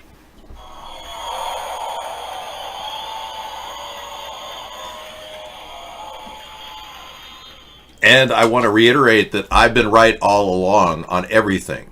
And if you guys have been watching my show for 11 years, you know that I predicted all of this. And I even predict that Donald Trump will be stepping down, resigning, and Mike Pence will be our president. Or worse. Now, I don't wish any bad upon anybody, but this is a very stressful job that Donald Trump is involved in.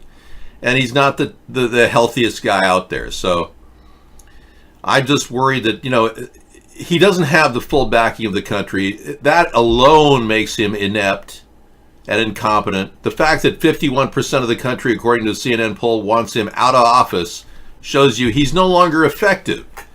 That alone should ring your bell, you Republicans, and realize that, hey, you're not going to get anything done in the final year, and if you think he's going to get reelected, in other words, you Republicans want another 4 more years of do-nothing president? Right. Oh, but he built a wall. No, he didn't. He built 100 miles of a slat fence that he calls a wall, that anybody with a $59 saw at Home Depot could cut a hole through. I know the Ryobi has a battery pack that'll last long enough to just cut through about 5 of those things. Yeah, and then they bend them out, and then they drive through. It's like, what's the problem? So I've been right 100% of the time. And now we've got all my predictions coming true, and it looks to me like it's just a matter of time before the truth gets so hot in this debate, in this trial, that something will pop. Yeah, the Republicans will realize, oh my God, Trump really has been hiding his tax returns because he's getting Russian oligarch money. Oh my God, Trump never made a recording of any of his phone calls with Zelensky because he really was doing a deal. Quid pro quo.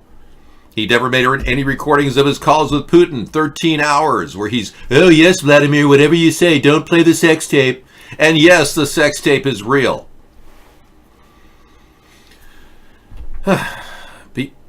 I didn't do anything. Yeah, I just combed it yesterday. Yeah, my hair is perma hair. Veronica, hi, welcome. Anyway, thank goodness that's over, right? And they made an agreement yesterday in the rules that they would not play into the evening and have these late night sessions. So they're out of there at 10:40, which is good. These guys need their rest. I know Chief Justice Roberts is an epileptic on heavy medication, and he could use a few Z's just to get past this tough time for him. Yeah. I don't blame him, really. I think they're doing their best in their own way, in their own special way. Everybody's trying their own hardest.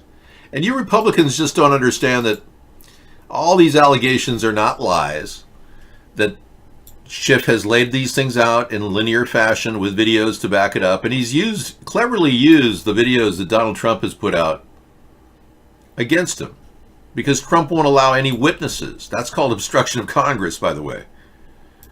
We had a terrible loss. Jim Lehrer of the formerly known as the McNeil Lehrer Hour many years ago. McNeil died. Now Jim Lehrer has died. January 23rd, 2020. Known for his gritty journalism on PBS. Many people watched him for many years. And he was kind of the Texan that carried the show's delivery way past the McNeil portion of the McNeil Lehrer Hour. I guess he turned it into the Lehrer Hour or something. Anyway, he passed away. I wonder what he died of. It was great sadness that I share the news that co-founder and longtime anchor of the PBS NewsHour, Jim Lehrer, died peacefully in his home. Lehrer, born May 19th, 1934, served as an anchor of the NewsHour for 36 years before retiring in 2011. Wow. Well, many of you political buffs have been watching Lehrer for years. I used to watch him when I watched PBS. I gave up on PBS many years ago when I found out that they weren't public broadcasting at all. It was corporate. And they were doing corporate endorsements left and right and acting like they were simply serving the American people. What a joke. Roberts is probably playing Naked Twister with Clarence tonight. You mean Long Dong Silver? I don't know. It seems like the entire Supreme Court is riddled with corruption. Riddled. I mean, you got Brett Kavanaugh. I like beer, Senator. You like beer? You've got all these people.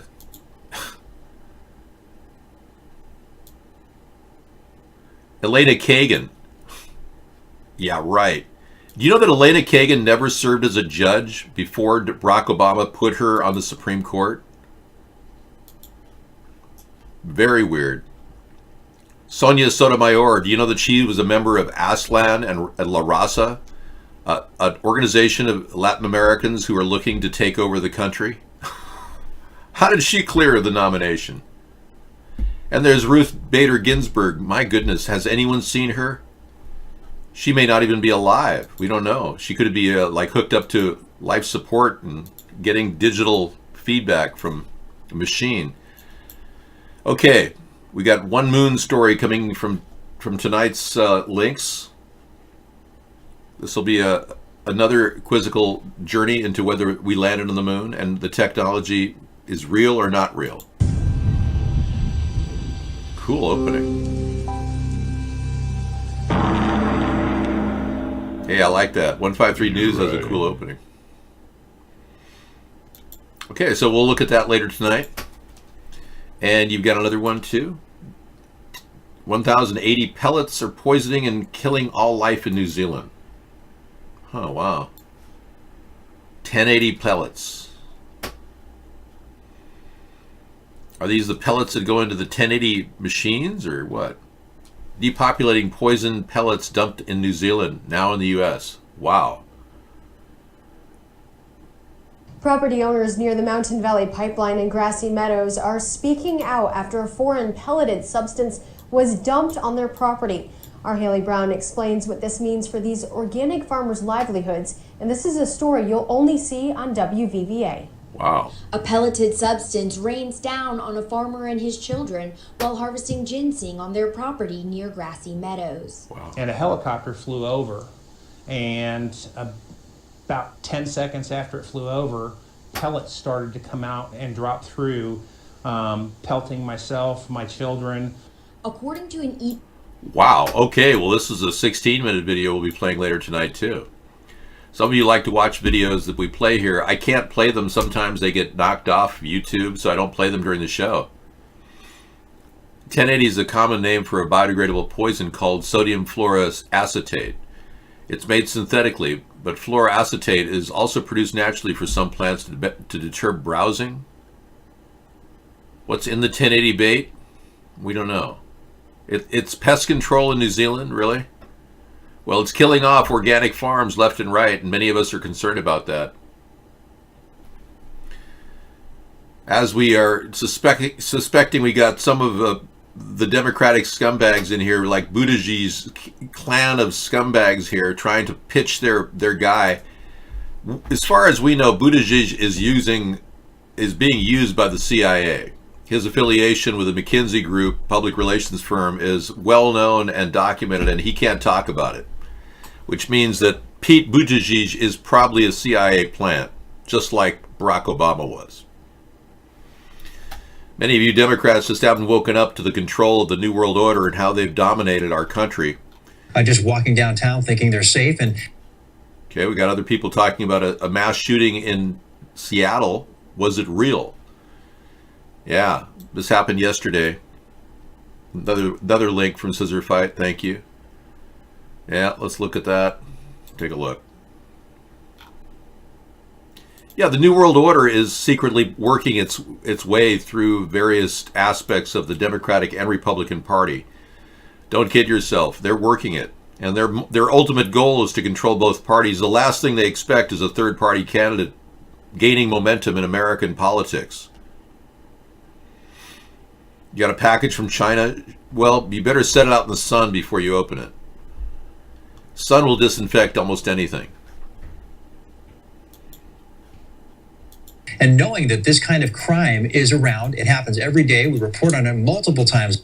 22nd January 2020, Seattle, Washington, a supposed mass shooting in, looks like downtown Seattle. 8 shot, 1 dead, looking for 2 gunmen at this hour, 7:30 p.m. Pacific Standard Time, I guess. And I have no idea if this is fake or not. I will assume fake until proven otherwise, thanks to the track record of the incredible amount of maniacal, fake, BS, improbable, lame shootings that they foist on us, like retards that can run ARs, you know, better than a special forces guy. So, don't know. I find it odd. Nobody ever shoots back in these freaking things. Nobody ever shoots back. That defies the laws of averages right there. In a state where you have licensed concealed carry. Okay, there we go. I'm shutting it off. Years that everything goes on, and now finally to have this happen, we've seen open drug dealing here. We've recorded it on our cameras. This may be a drug thing. Maybe a drug thing. It was near a McDonald's, and guess what? McDonald's in big cities are often, well, drug dealers hang out there. Hey. So he is saying it was a real shooting, or because he seems to be talking himself into it being a drug deal. Civic corner, because this has been such a lightning rod corner. I fully expect the mayor and the council to at least respond to do something about this corner following this incident. What are they going to do? Put a large fencing around the McDonald's? Yeah, so the problem that we're running into with all the technology that we have in the world for videotaping various events, we hardly ever see the real event. We hardly see the bodies in shootings nowadays. Rarely do we ever see any blood. And I grew up in the 60s with television, live television from news channels that were getting like loops of information from journalists who were in Vietnam. And they didn't have nonlinear video editing technology then. And back then they would throw those loops right out there in front of us, and we would see our family members, brothers, sisters, or mostly brothers, uncles, fathers being killed. And the blood was everywhere. Well, we got out of the Vietnam War because of that. We ended the war because we the American people saw the atrocities going on around us. We don't see that anymore. It's all antiseptic. We don't even see the shootings that they claim are happening. So it's hard to believe they even are happening. So why is it they're holding back on all this information? To cloister us, to keep us from finding out the truth? Because they're trying to inspire fear by talking about it all the time, especially if it's not true. If these are fake shootings and this is fake news, then why doesn't Donald Trump call it fake news? He's never once said that a shooting was fake news. But whenever there's truth about Russia's involvement in his election and how they cheated, yeah. Then we begin to see Donald Trump talk, oh, that's fake news. Oh, yes, it's all cheating. It's a Russian hoax. It's all fake news. The word fake news originally came out of CNN's mouth. And they said that the Pizzagate story was fake news. That was their wording. And then Trump globbed onto it and used it ever since. He hasn't mentioned anything. Not one shooting has Trump said that it was possibly faked. He's never, ever said that. So we're being lulled into the belief that these shootings are all real. No, I'm not a Zionist. I'm anti-Zionist, Eric. But don't confuse that with anti-Semitic. I'm not anti-Semitic at all. I actually like Jewish people. But I don't believe Israel should be dominating our foreign policy. But Trump does. Trump's willing to start more wars and whatever they want, whatever the Russian Zionists want, whatever AIPAC wants, the American Israeli Political Affairs Committee. There are a lot of Zionist Jewish people. There's also like Joe Biden. He's openly Zionist, who's not Jewish. But not all Jewish people are Zionists. Remember, the Torah directly accepts other faiths, and it doesn't divide Jews from Muslims or Christians. Zionism, however, which originated in the late 1890s, does, and has driven a wedge between the Jewish communities out there and the Muslim communities. Most of the aggression, sectarian violence, has resulted because of Zionism. And that's the harsh truth. Many Orthodox Jews resent the concept of Zionism. Even, of course, they like a state of Israel, but they don't like the notion that it was forced upon them. Anyway, let's not talk about that. It's not really relevant to the current impeachment that's happening. Yeah, so the vote will be a big event sometime this week. We'll see it up close and personal. Whether we believe that it's a good vote or not won't really matter. If you're a Democrat and believe that Trump needs to be pushed out of the office, you may be very disappointed. The good news is, though, that they're getting so good at this that the Democrats probably will come up with 2 more articles of impeachment, and then the whole process will repeat. And it was only until the Republicans realized that they aren't going anywhere politically because there is so much division in this country, will they realize that Donald Trump really is a bad omen for the Republican Party. And then they'll accept Pence as their president. They won't even care. Eventually, this whole process will work down the Republicans because what they're doing is pure denial. Oh, no, you hear it in the room, you see it. Oh, no, everything's a lie. Everything Adam Schiff said is a lie, according to the Republicans. Everything. It's all fake news. It's all Russian hoax. They just have these things rolling in their head, bouncing around in their empty brain without listening to a word they say in these debates. And that's how the Republicans are dealing with it. Total denial. It's like they've been brainwashed to believe that somehow Trump would never do bad things to them. Because ironically, the Republicans all believe Donald Trump, even though he's an outright liar and has been borrowing money his entire life. He doesn't really make it. He just promises things to people and then he borrows it. And he's trying to make money on the office of the presidency. We see it all over the place. He makes $110 million per year on his hotels related to the presidency. Whether the FBI has to go sit there, whether our government has to be there, the Secret Service has to go to the golf cart, rent golf carts to follow him, he makes money. We're not wasting energy. They're getting better at what they're doing. This is just stage 1 of an impeachment process, which will probably go into round 2 if the Republicans reject everything they've been told. You see, everything that has been laid out is actually factual and evidence in this trial. And the Democrats have done a fairly good job of assembling a case against Trump. Trump can't possibly be reelected unless he is exonerated and acquitted of any of these charges, and he continues to run, and the Democrats decide to put Pete Buttigieg as their leader. Then Donald Trump could win. Because the American people are not ready for a Christian homosexual. An atheist homosexual, they might be, but a Christian homosexual, he just basically blew it.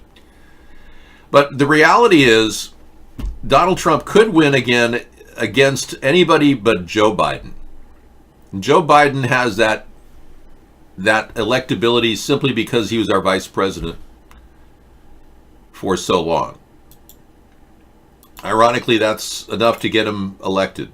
I know that sounds simplistic, but in a world where everyone is kind of holding on to this belief that we want stability, Joe Biden of the two parties, I think he's the most likely to beat Donald Trump.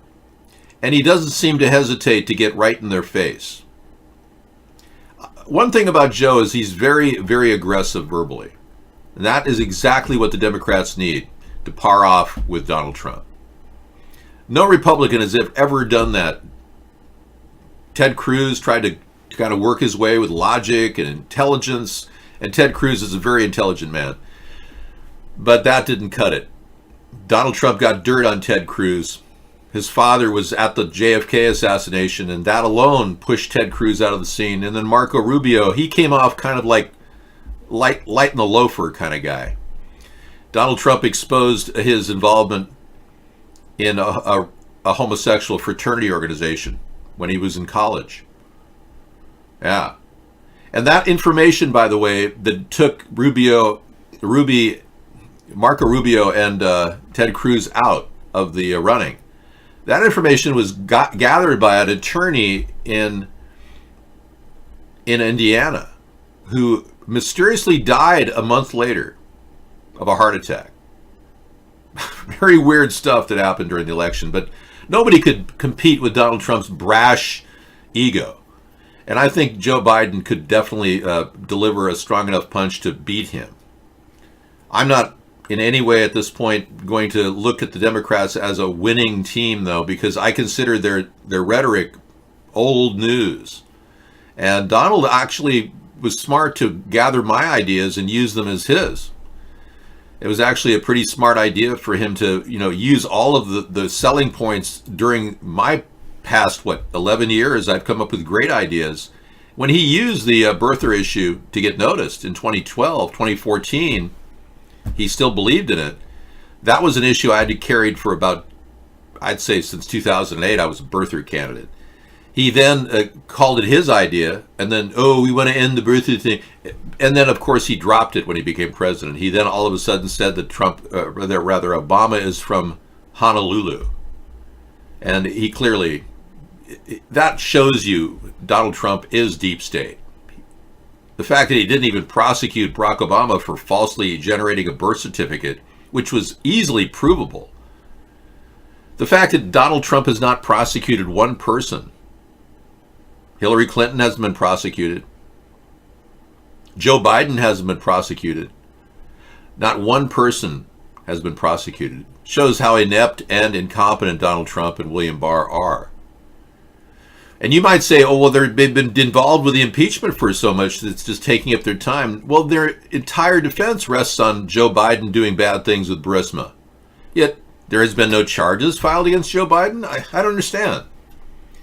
Video is freezing for people. Everything I say, because it's so original and impromptu, has been knocked out of many different servers.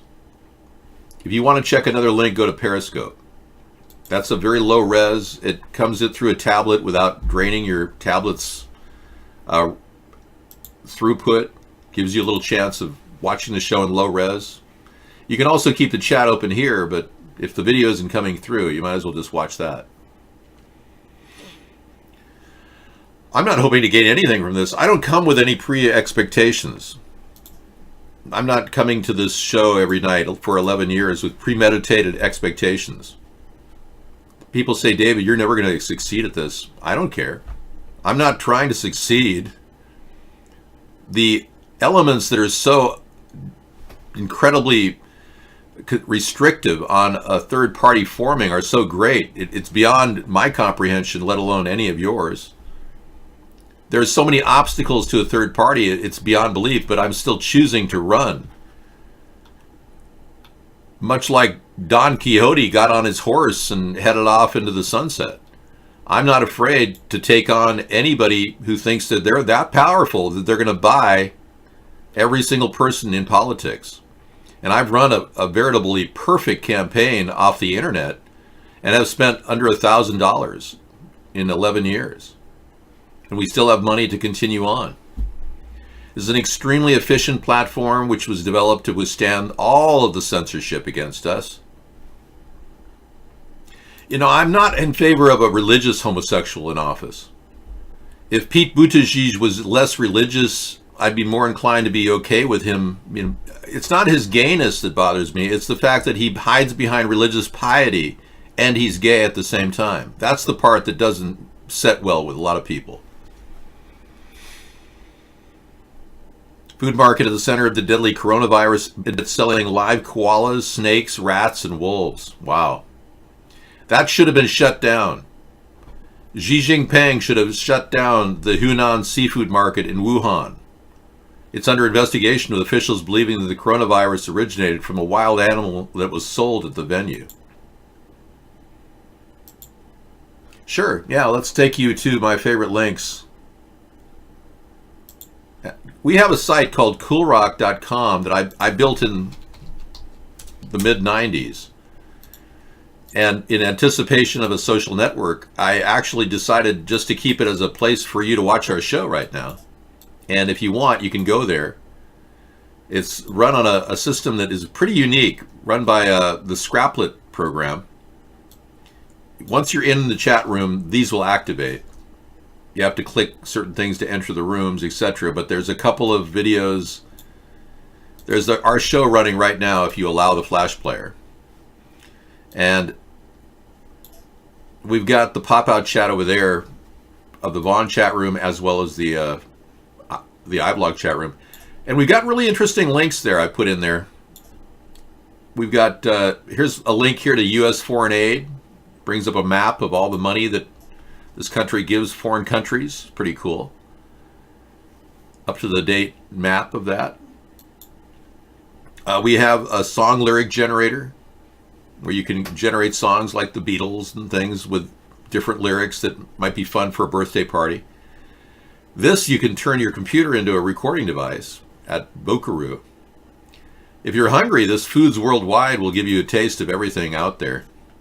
Type in any food item that might grab your fancy, like a burrito, and you'll find burritos from any country in the world. There's a California burrito.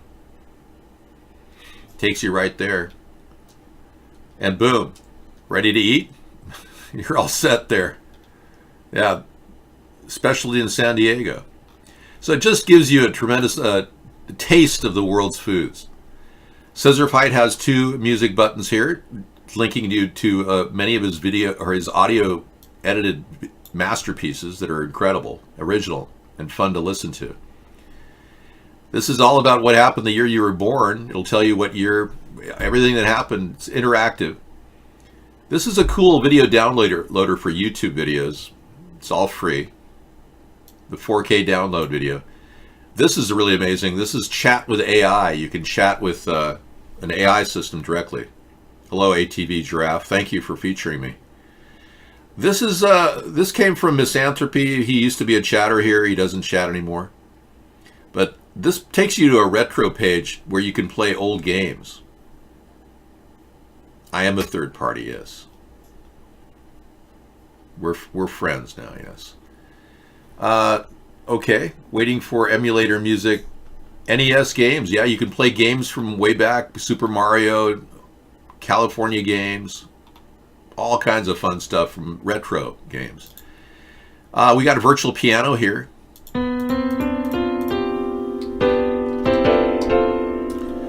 You can play with a drum machine and integrate it. You can also integrate the sound of all this together, and you can record on various online recording services. Many of these record. This plays with artificial intelligent computers. That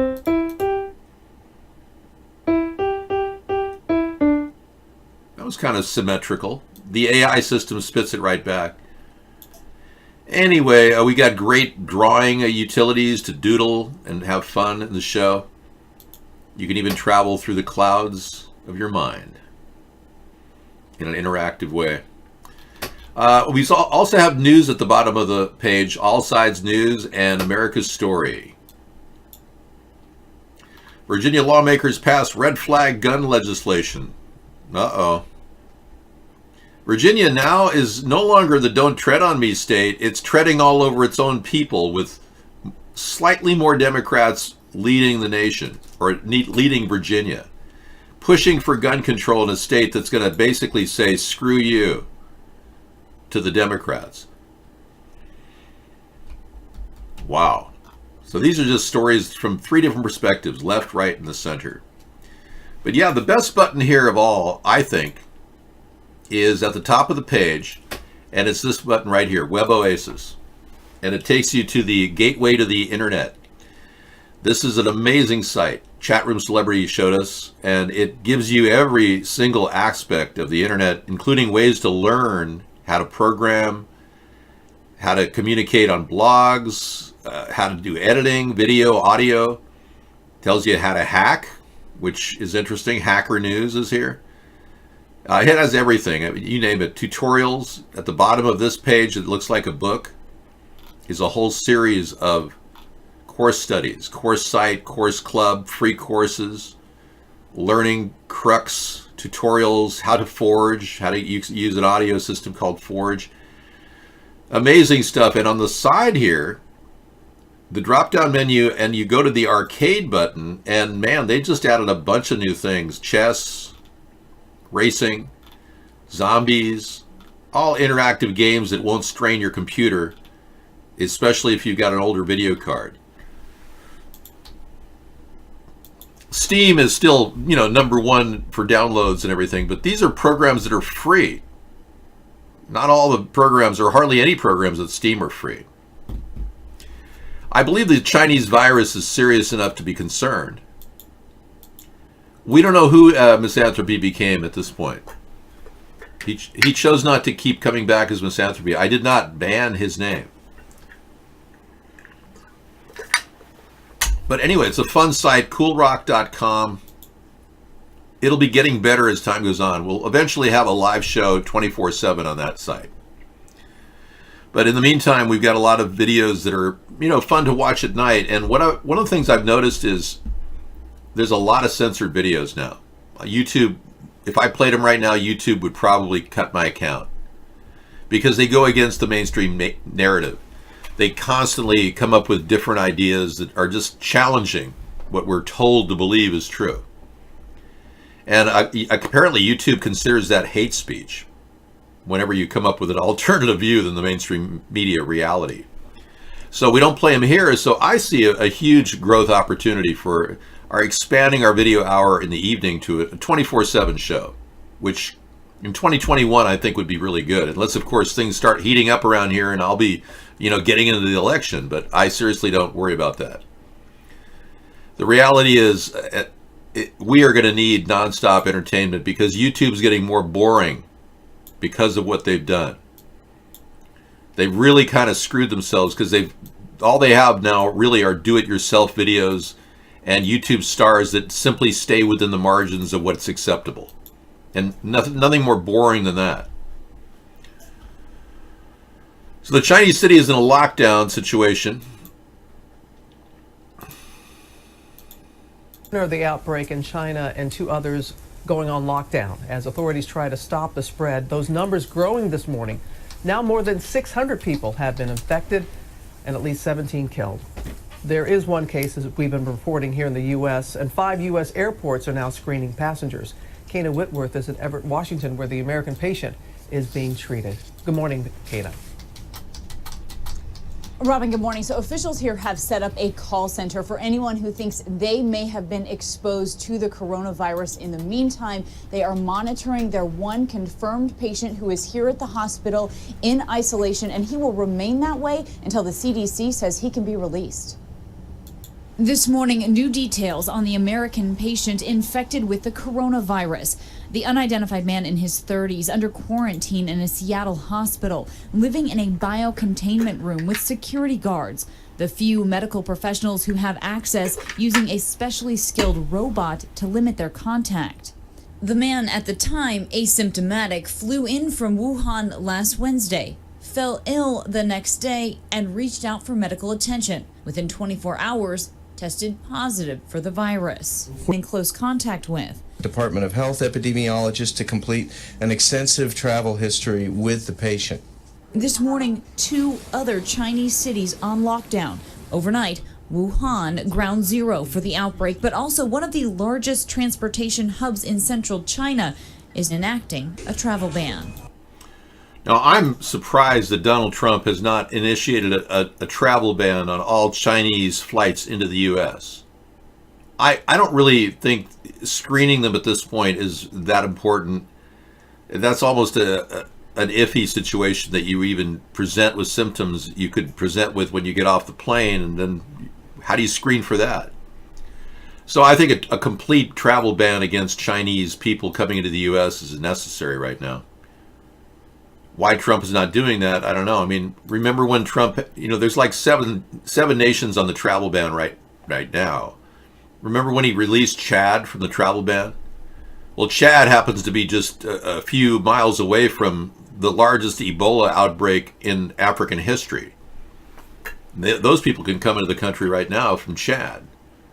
So Trump is not a proactive leader. He simply does things as damage control and how it appears. He's not really getting ahead of this. I would have put a travel ban against the Chinese people coming into our country right now. It would have affected trade. It definitely would affect the businesses here in Washington. I went to a place in and around Everett today, actually, right near Everett, and I was surrounded by Chinese people. So, any number of things could be happening right now.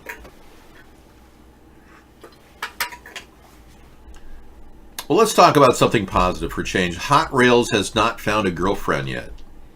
And that's great because he feels that women smell. I think that's really good that you're not getting involved with a woman because you're clearly a little bit confused. So congratulations for not finding a woman, Hot Rails. Well, I was very careful to, at a restaurant, I was washing my hands with wet naps under the table. And, I try not to touch anybody.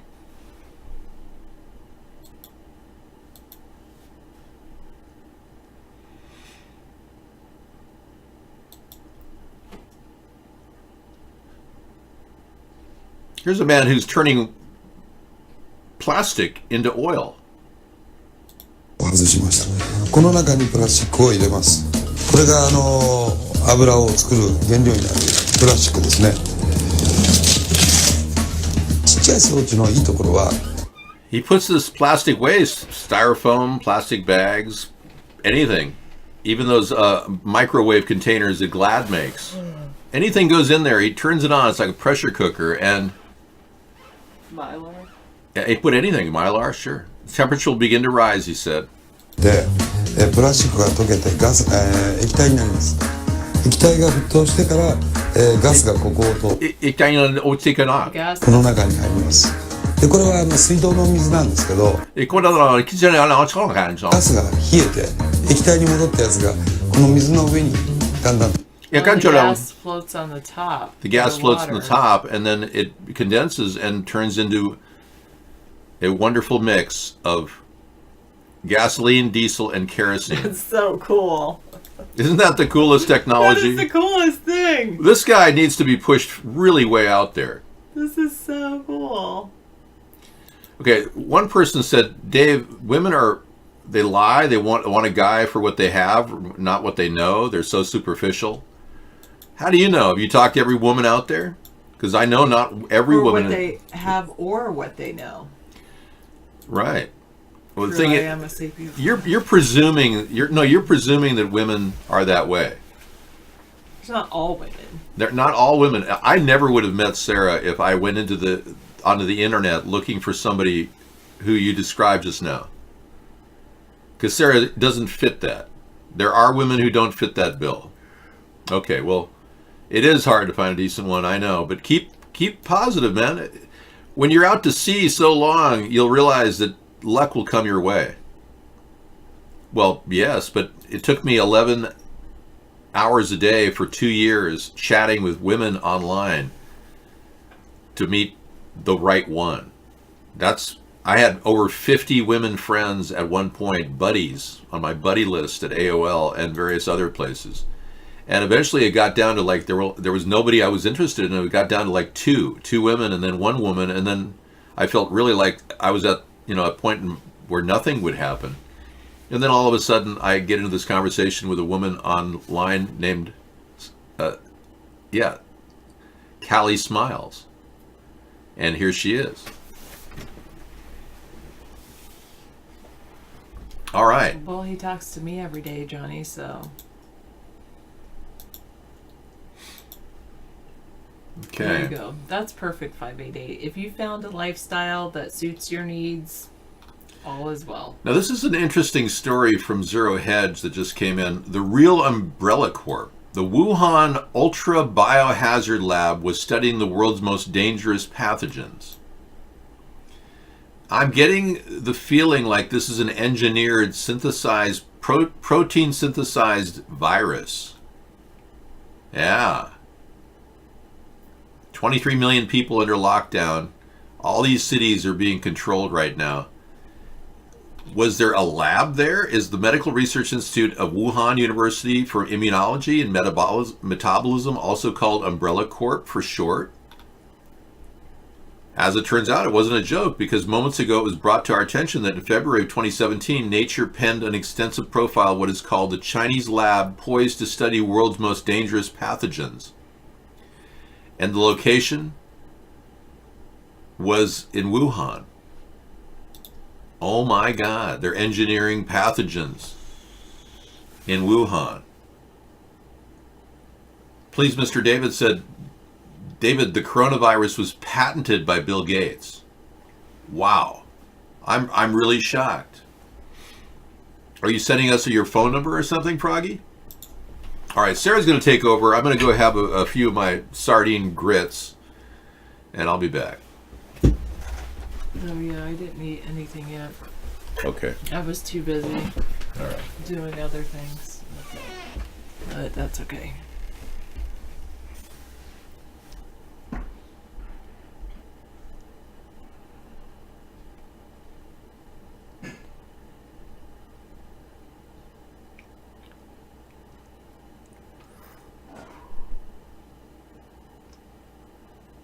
Oh, maybe I love fries. You might be right. I think it's so wonderful when you find the life that you enjoy and you like. It's just everything works out. I am actually really tired. I woke up early. So we have a special visitor coming too. Well, actually, anyway, basically, I've decided to do a waste audit in my school cafeteria because, well, you know how I feel about waste, and I wanted to see how much I can compare. Anyway, I might go back and look at a waste audit that was done a few years ago, but we did a waste audit in our school cafeteria today. And I'd been planning this for a couple of weeks, and well, I've been thinking about it for a couple of months, and then planning it for a couple of weeks, and then we finally did it today, and it was just more, it was definitely took more effort than it needed to or whatever. So, and I cleaned out my garden shed at school this morning. It was looking a little bit, it was okay, but a little unmanageable. So I went in and cleaned it out a little bit. I'm sure it could still be more clean, but yeah, anyway, just was thinking about those kinds of things. And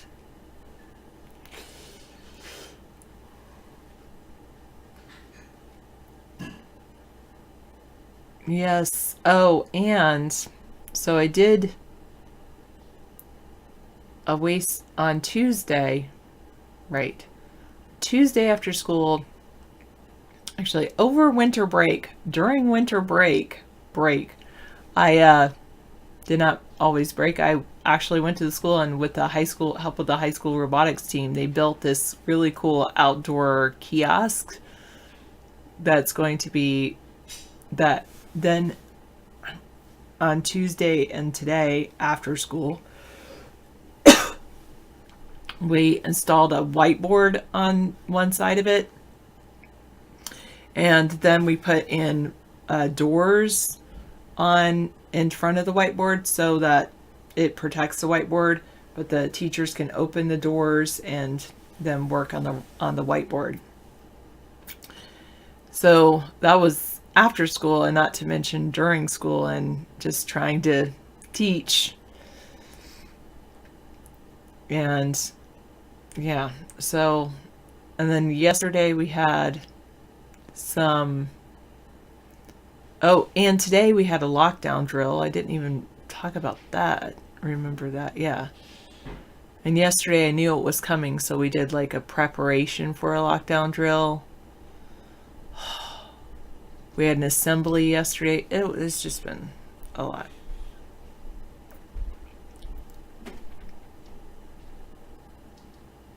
Yeah. And I am a hard worker. Yeah, that's true. I've got to learn. I'm trying to learn to do less, but it doesn't always work out. And then my friend is doing an after-school math club, and another teacher was helping her out doing that. But then a teacher that was helping her out got sick, and they're well enough to teach, but not. They really need to focus on their health. So I've been doing that, and then in March I'm going to do an after school club, because I'm going to call it a landscaping club. And basically where my new whiteboard is, we're going to lay down cardboard as like instead of landscaping fabric, just to like kill all the grass there. Then we're going to put these stumps that kids can sit on for learning outside. And then we're going to, around the stumps and on top of the cardboard, we'll put in wood chips. That's my plan for March. And next week, I'm also going to be helping some teachers after school, or some people after school, learning Google Basics. So yeah, anyway, that's my life. Yes, you're glad high schools teach robotics now in this last decade or two. You wish it had started earlier in the US. Yeah, me too. In fact, it's kind of funny because I've gotten so into composting, right? And waste reduction. But all of that started because I wanted to do an after-school robotics club, which I did that for 2, maybe 3 years. I did an after-school robotics club.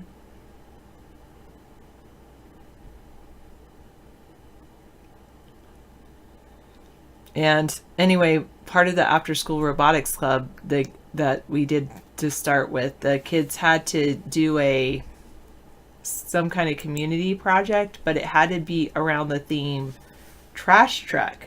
So it was like, where does your trash go? And what are the things that you throw away, and how can we reduce our trash?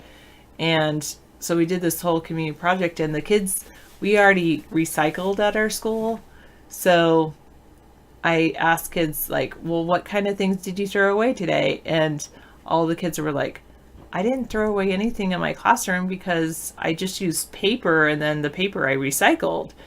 And then I said, well, what about in the cafeteria when you had lunch? And then they were like, oh yeah, well, there was that apple core and that banana peel, and I didn't really want to eat the lunch, so I did throw all of that away. And we already used washable trays, which was really cool. But then we did a composting, we did a waste audit back then about like how much trash is generated at the school. And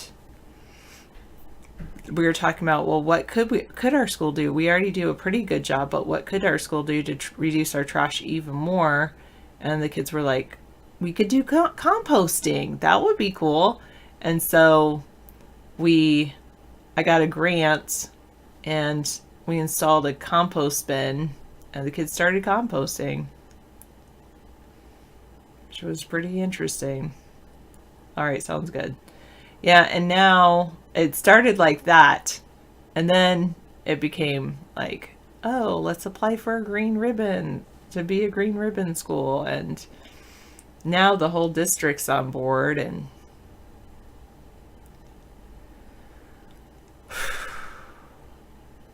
And that's been a few years that we've been doing composting, 2 or 3 years. So I wanted to now I help some of the kids with composting. I stand there and like, this has to go in the trash, this has to go in the trash, this can go in the compost. And there's so much milk that they just throw away. Like they'll get a milk and open it and like drink 2 sips of it, and then they throw it the rest away. Yeah, it's cool. I teach the elementary kids about composting. Yeah. Yeah, they did this amazing research. Some of them did. They're in 4th grade, something like that. Yeah, they did some amazing research on composting. And anyway,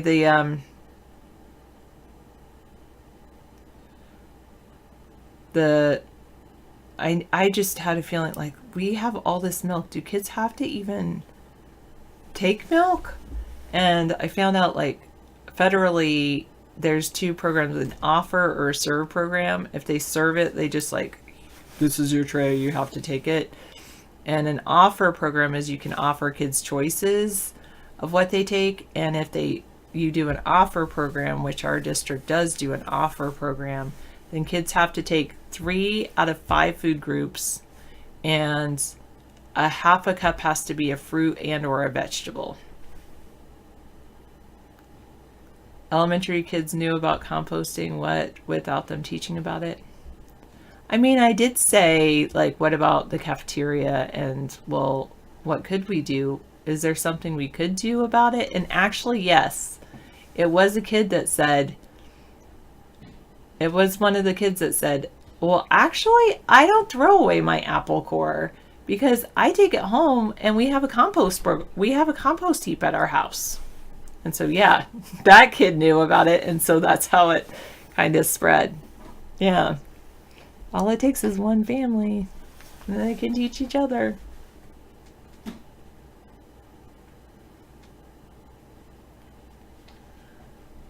Yeah, I do agree that it is good to keep my mind busy. I mean, I have been, so someone on here recommended I listen to John Gatto, Dumbing Us Down. And he has another one, all about like the problems with compulsory schooling.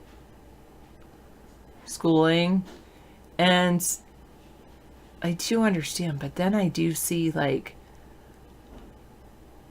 I see kids that some teenagers are busy with the high school robotics team and are helping build things and are helping create a cool future for elementary kids.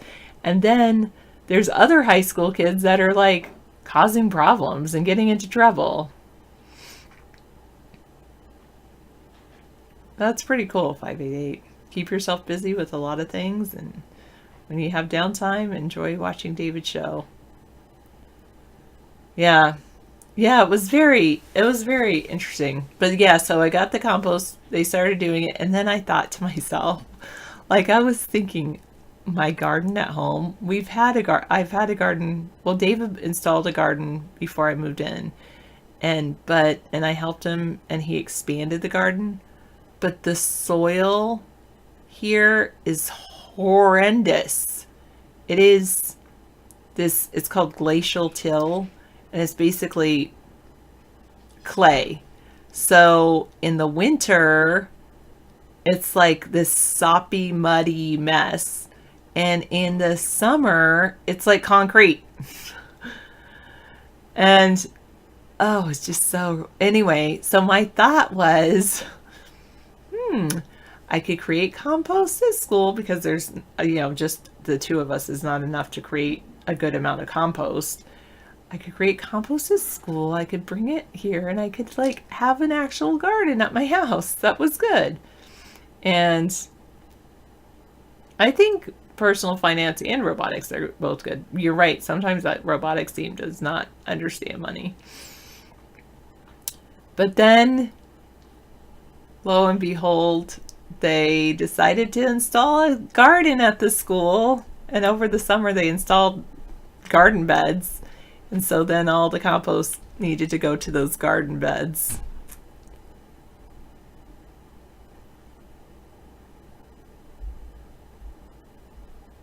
I don't know. I don't think he knows. I think Hot Rails, people tend to project themselves onto other people. Maybe he's a settler. I don't know. yeah, you have that glacial soil in Wisconsin. It's just so hard to grow things in it. Oh. Hi, don't worry, be happy. Anyway, when I first was composting, because by then we had enough compost to harvest it when they put in the beds, and I would just slowly go through with a spade, and that way, like, let the worms settle down, and I would go through with the spade, make sure there weren't any worms on it, and I would just hand the spades to the kids and say, go put this in a garden bed, go put this in a garden bed. And then, oh my goodness, that first year when we started growing things, they planted some vegetables and we planted some flowers, and I had volunteers come and water it during the summer because I didn't have irrigation at the time. And somebody was calling me or texting me and was like, you've got some pretty big tomato plants. Do you want me to bring like a tomato cage or something? And I was like, tomato plants? We did not plant any tomatoes. And oh my goodness, we had, and then my sister, who was the master gardener, came later that year during like in the fall almost, and she's like, you're supposed to like rotate your beds. You shouldn't have like tomatoes in every single bed. Not only did I have like huge tomato plants in every single bed because of great compost, but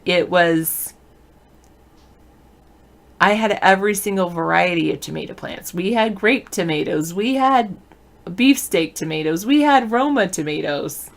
It was amazing. I'm not ready for a worm story because my worms are just barely hanging in there. Well, and like, so today the compost, I originally started with 10 pounds of worms, and they say some people say worms can eat their body weight in one day, and other people say they can eat 50% of their body weight. And I do notice like cold weather does affect them, but yeah, last year I just overfed the worms. Like today, during the waste audit, the kids produced 27 pounds worth of compostable food scraps.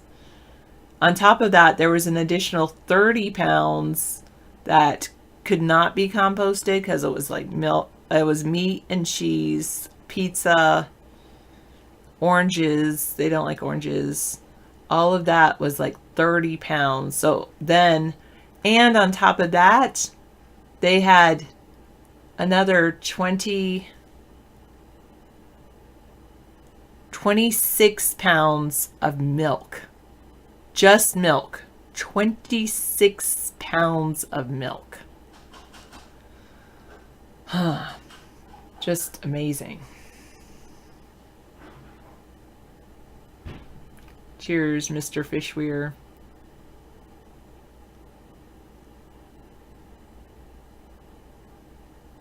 I don't know if I did not have purple Cherokee tomatoes, but basically all the tomatoes, when we had the tomatoes, they were all coming from they all came from the compost bin, because the school at the time, they were feeding the kids, they would feed the kids they put grape tomatoes in the or cherry tomatoes in the salad bar. They sliced up some beefsteak tomatoes on their burgers. They would do Roma tomatoes in their spaghetti sauces, but that's how I got all those different tomatoes. And then that was the first year we had the bed. Then last year was like the second year we had the bed.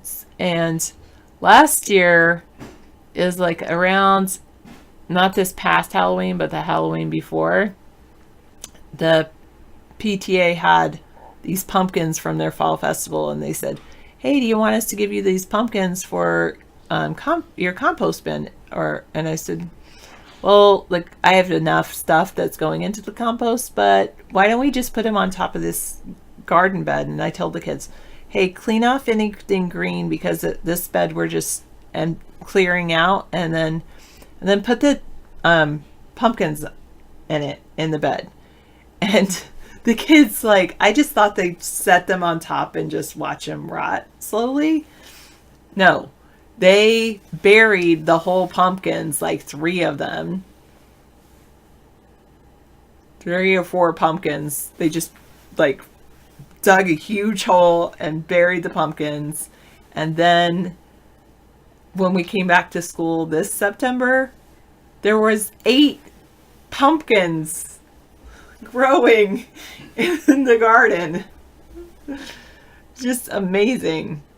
I have some pumpkin seeds I saved from one of the pumpkins, and I'm gonna plant them. Yeah, I've got a lot of planting to do. That's my next step after I get through with this waste audit. I've done a lot this year. I thought I was gonna like, oh, you know, I think I'm just gonna stick to composting, but I helped build this outdoor kiosk. I'm helping do this waste audit, and then I'm going to help finish the outdoor classroom with the landscaping, and then I need to grow some stuff. Yeah, exactly. Man, I need to learn how to take on less things. I don't know. You take on a lot of projects. I do. And I still haven't I bought, but I have not installed shelving in my shed too, in my storage shed. Yeah, that was somebody else's project though. That wasn't your project. Somebody else got that. Well, they got the grant, and I spent the grant, and I said, well, this is where I want to spend the grant, and I want to get these, shelves, so they're sitting in my classroom. Other people, get grant money, and then Sarah has to actually implement it. So that's interesting. You need some cherry tomatoes. Yeah, they're good. They're really good for you too. I can see that too. True. I can see that too, Froggy. Maybe sometime in the future I could be a professor at a college. Part of me wants to keep learning math. I mean, I talk about coding, but it's actually frustrating for me to do coding. But math, I actually like, and I feel like I could go back and like slowly work through Khan Academy math and learn all the math I need that way, because I really don't have and then I could get a math endorsement to teach it at the high school or college, which I already have a master's degree in learning and technology. And ironically, I created this very cool fractions unit. So if you have like trouble learning fractions, I created something like, anyway, I created this very cool site to help people learn fractions. I should get into quantum physics. I should start with math though.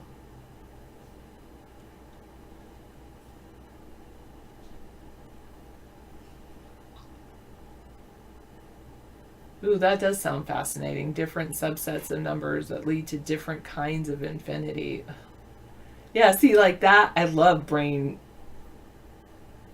mind expanding thoughts like that. I know you're a science man. I'm a science woman. I do a lot of hands-on science with the kids too.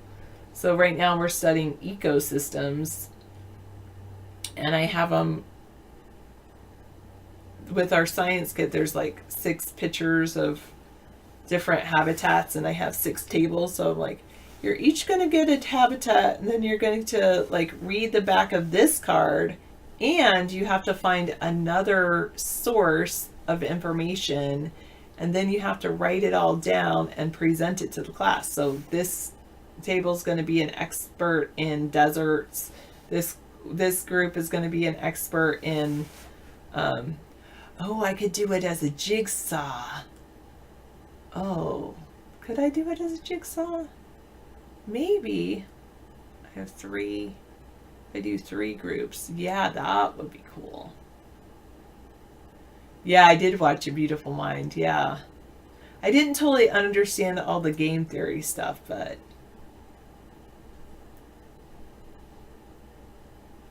you're right. you have science degrees, I have a teaching degree, but I get students interested in science.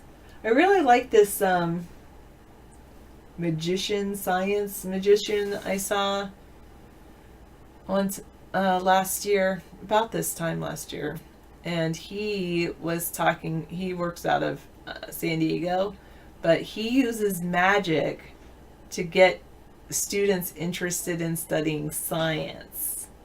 So he does things like walk on water, and then he's like, you want to know how I did that trick? Well, you need to go and study physics. Or, yeah, it's pretty cool.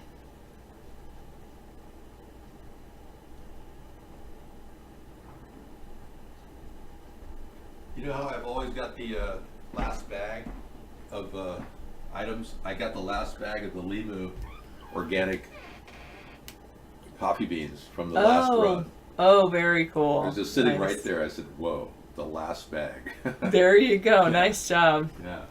I am not really that big of a fan of Neil Diamond.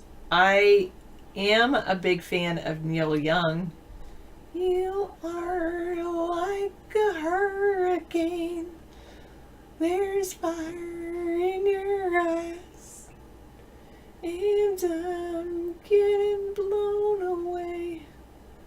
I wanna love you, but I get so blown away. I really like Neil Young. I grew up a lot with my dad was 60s music, so I definitely like that kind of music. Thanks so much. Thank you. Don't worry, be happy. If you say so, Caitlin.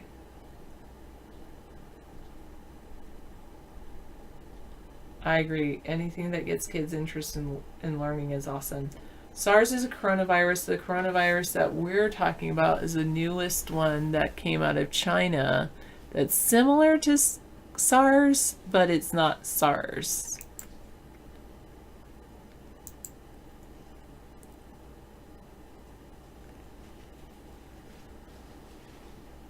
Let me see if I have it.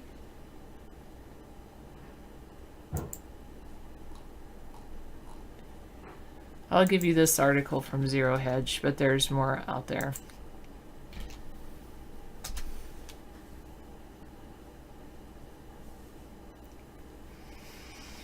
Anyway, yeah, and I should talk about like what I teach. I really right now I teach very young kids. Sometimes I'm like, you guys are all this age, and they're like, no, we're actually like a year younger than that. And I'm like, oh, wow, you are young. But yeah, it's a lot of fun. I enjoy what I do. I have the perfect age, I feel, because they are able to read and write. So I'm able to send them on like research projects on their own a little bit, but they still have such love and respect for their teacher. That's very good. Yeah, it's fun teaching kids. They just, like, everything is new to them. And what I love about this age too is, and I haven't really seen it with this group, but last year's group, it's like there's this thing when they go from like learning to read, and then they were like, wait, like I can read now, so I can pretty much find out anything. I love that. And it's like, did you know? And what my favorite thing is if they come up to me and they're like, did you know that such and such and such and such? And I'm like, no, where'd you find that out? In this book. And then it's like, light bulb. I know something the teacher didn't know. Light bulb. I can read about anything. You know what? David and I have been thinking about that popcorn thing. You're right. He says, Sarah, it's important to teach children why and how popcorn is birthed. And actually, ironically, in our science curriculum, that is one of the things they teach. It's in matter, or states of matter, or something like that.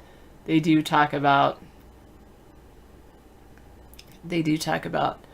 show kids that some matter, some things can, or some matter can just, if it changes shape, it's still that thing. Like sand is just smaller rocks. But and some matter you can put back together. Thinking of something like that. But then other things, it just changes and you can never put it back together. I agree, Froggy. I do love what I do, and that is what counts. What is Dave cooking? He cooked sardine grits earlier. Okay. Yeah, you're welcome to take a nice hot shower if you want tonight.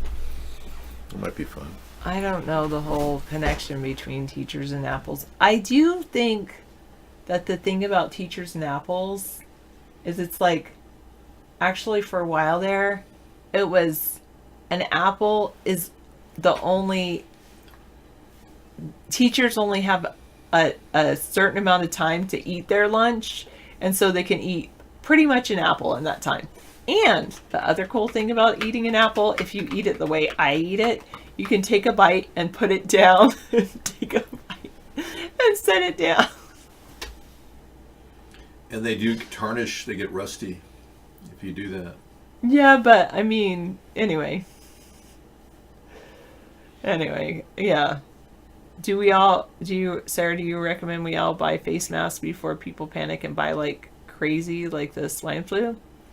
I have 500 in my closet, so I can give my neighborhood face masks if I have to. I was going to set them out in a bin as just security for, the neighborhood.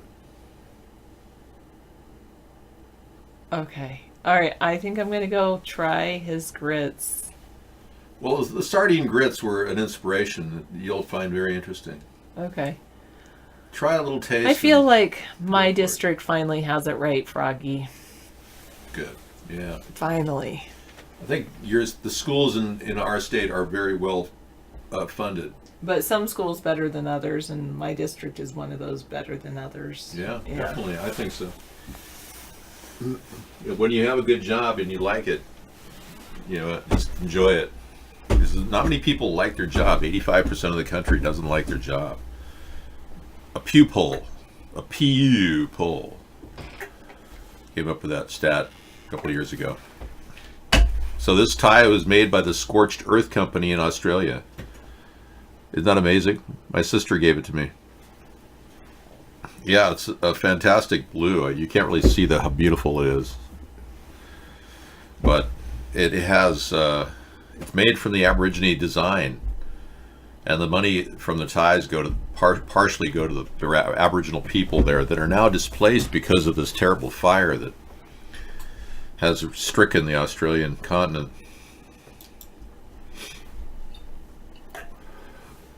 Teachers don't know the origins of simple origins. Wow. Face masks don't expire, no, if they're completely wrapped in closed up containers. Where are you getting that? From the face mask manufacturing guide? No, if carbon is in the face mask, if you got a carbonized face mask, these are just cotton ones, but if you got a carbonized face mask or some sort of a unit that was sealed, they're fine. Maybe you have one from Poland. I have Polish face masks that provide nuclear, biological, and chemical protection. And I have a backup filter for it. And they've been completely sealed for years. So you can claim that they only last a certain while, but that's not true.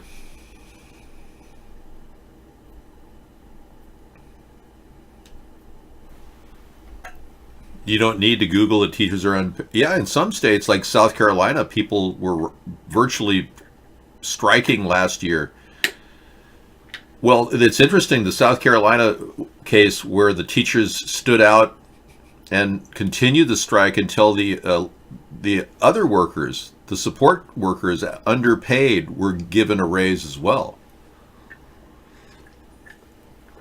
So the teachers all banded together to muscle the district into paying the people that do all the support work, like the lunch lady, Adam Sandler.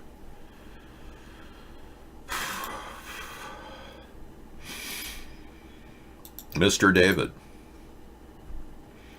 Yeah, so the theory that is a sorry, that isn't coming into my tweet. My tweet is not picking that conservative Virginia. It locked me out. I'll try it again. Oh, here it is. Prayers go to their family. They are heroes. 3 U.S. firefighters died in Australia. That's right. In an Australian crash identified. Now, what bothers me is that if there were directed energy weapons being used in Australia, and I know, Scissor Fight, you probably think the same thing, right?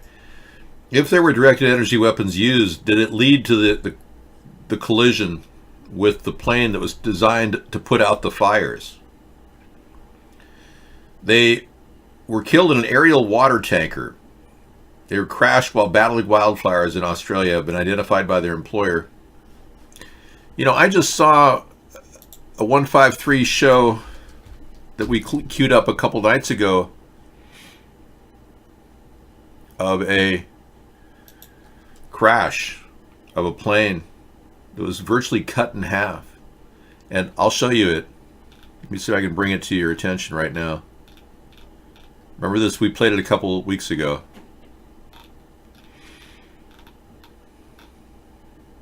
Getting to it.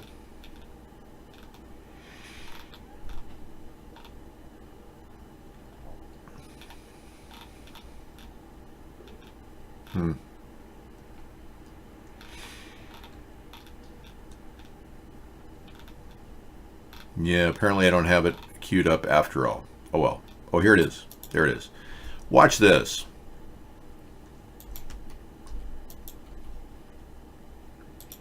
I'll cue it for you and have it for you right in front of you. There you go.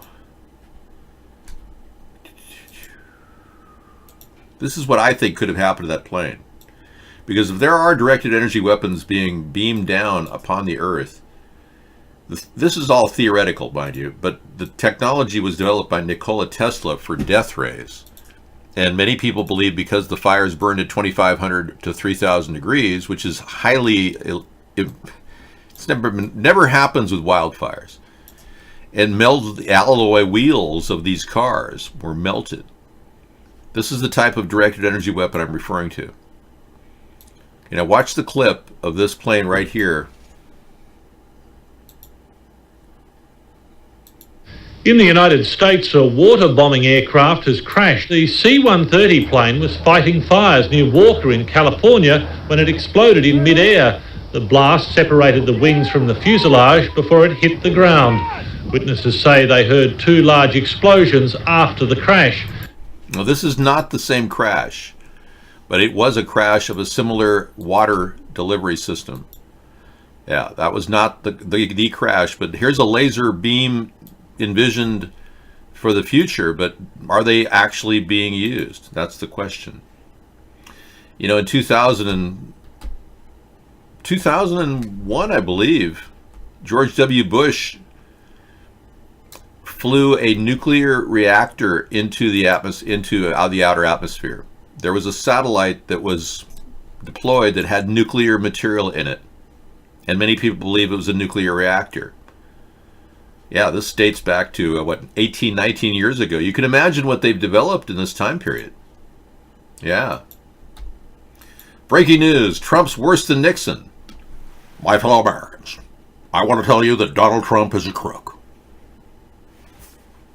Yeah, everything points to mob connections, Gambino family, Russian oligarch money, whatever it takes. We're going to make sure that we're going to keep this business afloat, even if I have to take hundreds of millions of dollars from Deutsche Bank or whatever, Russian oligarch, Ivanka, I want her to have nice dresses. This guy likes money. And because you put a person in presidency who likes money, you've got a recipe for disaster. Corruption is not what we need at the top of this nation. We need a top-down recovery. From the top, we need the best possible people. Honesty to the core. People that will do the right thing in a fair way and not willy-nilly to start attacking Wall Street. What has to be done is going to have to be surgical. We need a forensic review of our budget by experts in every field to find areas that are very, very, very weird, where people are making tons of money doing side deals with medicine, oxygen tanks, whatever. There's a lot of this money ripoff going on. There was countless illegal aliens that got IRS tax returns and refunds last year. 54,000 of them were at one residence, and it wasn't until we brought it up on our show that the IRS started looking into it. Ironically. Remember that? There were like 45,000 people getting their IRS returns at one residence in Florida. And then we made a big issue about this whole scam that was going on, and then a couple weeks later the IRS discovered this. They found out this information, but we knew about the scam that illegals are using. They're just taking random social security numbers that could be anybody in the United States. And the U.S. is okay with that. The IRS, they're okay with giving refunds to people randomly with new addresses. You jog 30 minutes every night. I hope you're breathing clean air. You're making America's image right. That's great. Yeah, the IRS is also giving away money to illegal aliens. That's a problem. I mean, I would think you tax-paying adults, obviously you make money, so you must be paying taxes. If you don't make money, you don't pay taxes. But since you make money, you're paying taxes. You don't want to see people scam that system that you're going to rely on when you're reaching an old age. All right. But yeah, it is pretty fishy, isn't it, Scissor Fight? The mere fact that 3 men die in Australia delivering water, very suspicious. Those planes just don't normally go down. It's equally suspicious that this recent pandemic in China is right near what appears to be the Wuhan Ultra Biohazard Lab, known as the Real Umbrella Corporation. Yeah. What's going on there? Are they putting together a plan to depopulate the Earth? And they decided to do it in China because it's the most populated country? That's a real weird conspiracy theory.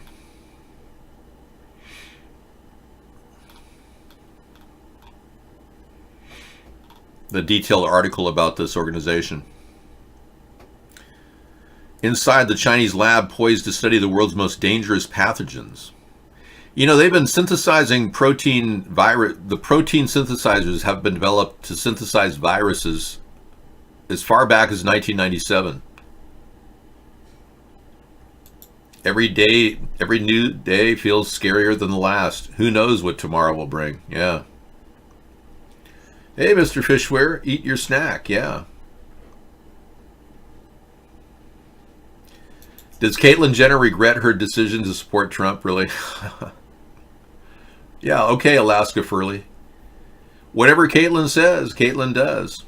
I remember when Bruce Jenner was one of the greatest athletes in the country. Whatever happened after that, I can't tell you. I think Caitlyn should get into the Olympics again and run as a female transgender. Surely he could compete in one sport, maybe pole vaulting. The guy was amazing. Bruce Jenner, are you kidding me? It's amazing how physically capable he was of doing things. So, Caitlyn, if you're listening, I want you to be a pole vaulter. That didn't come out right. Be right back. Oh, you remember Bruce Jenner? Really? Oh, yeah. Well, I can see how Bruce Jenner would change his face if he felt like he was a woman inside. I don't understand the psychology of transgenderism, but some people are really into it. You know, the look of transgenderism is in his eyes tonight. Da-da-da-da-da-da.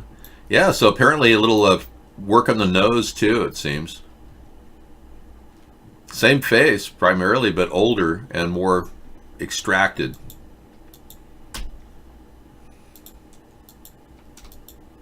Yeah, when the Kardashians turned the #1 Olympic hero in America into a woman and turned Lamar Odom into a crackhead. Really? Is that true? Bruce was a landlord? I don't know what happened. It could be he just decided to change his identity somehow. So this is one of those viruses that was in cryogenics deep in the ice and now came up in some bat soup that was down in the ground, deep in the ground. You're right. If anything, a bat is going to be able to get contaminated before anybody because bats are closer to the inner earth. Maybe it was a demon parasite from hell. Yeah, inside the Chinese lab, poised to destroy the world. Nice. Well, I'm glad that we could touch down on this. Hopefully the death count won't reach 5,000 by tomorrow. It's at 25 right now. It went from 7 to 25, so if it is exponential, it will reach 100 tomorrow or maybe 500 tomorrow. And then 50,000. And then the sky's the limit. Well, they eat bats. Yeah, they have a bat soup. And this is bat crazy, this whole discussion. But the bat soup from Wuhan is extraordinary. Have you tried it?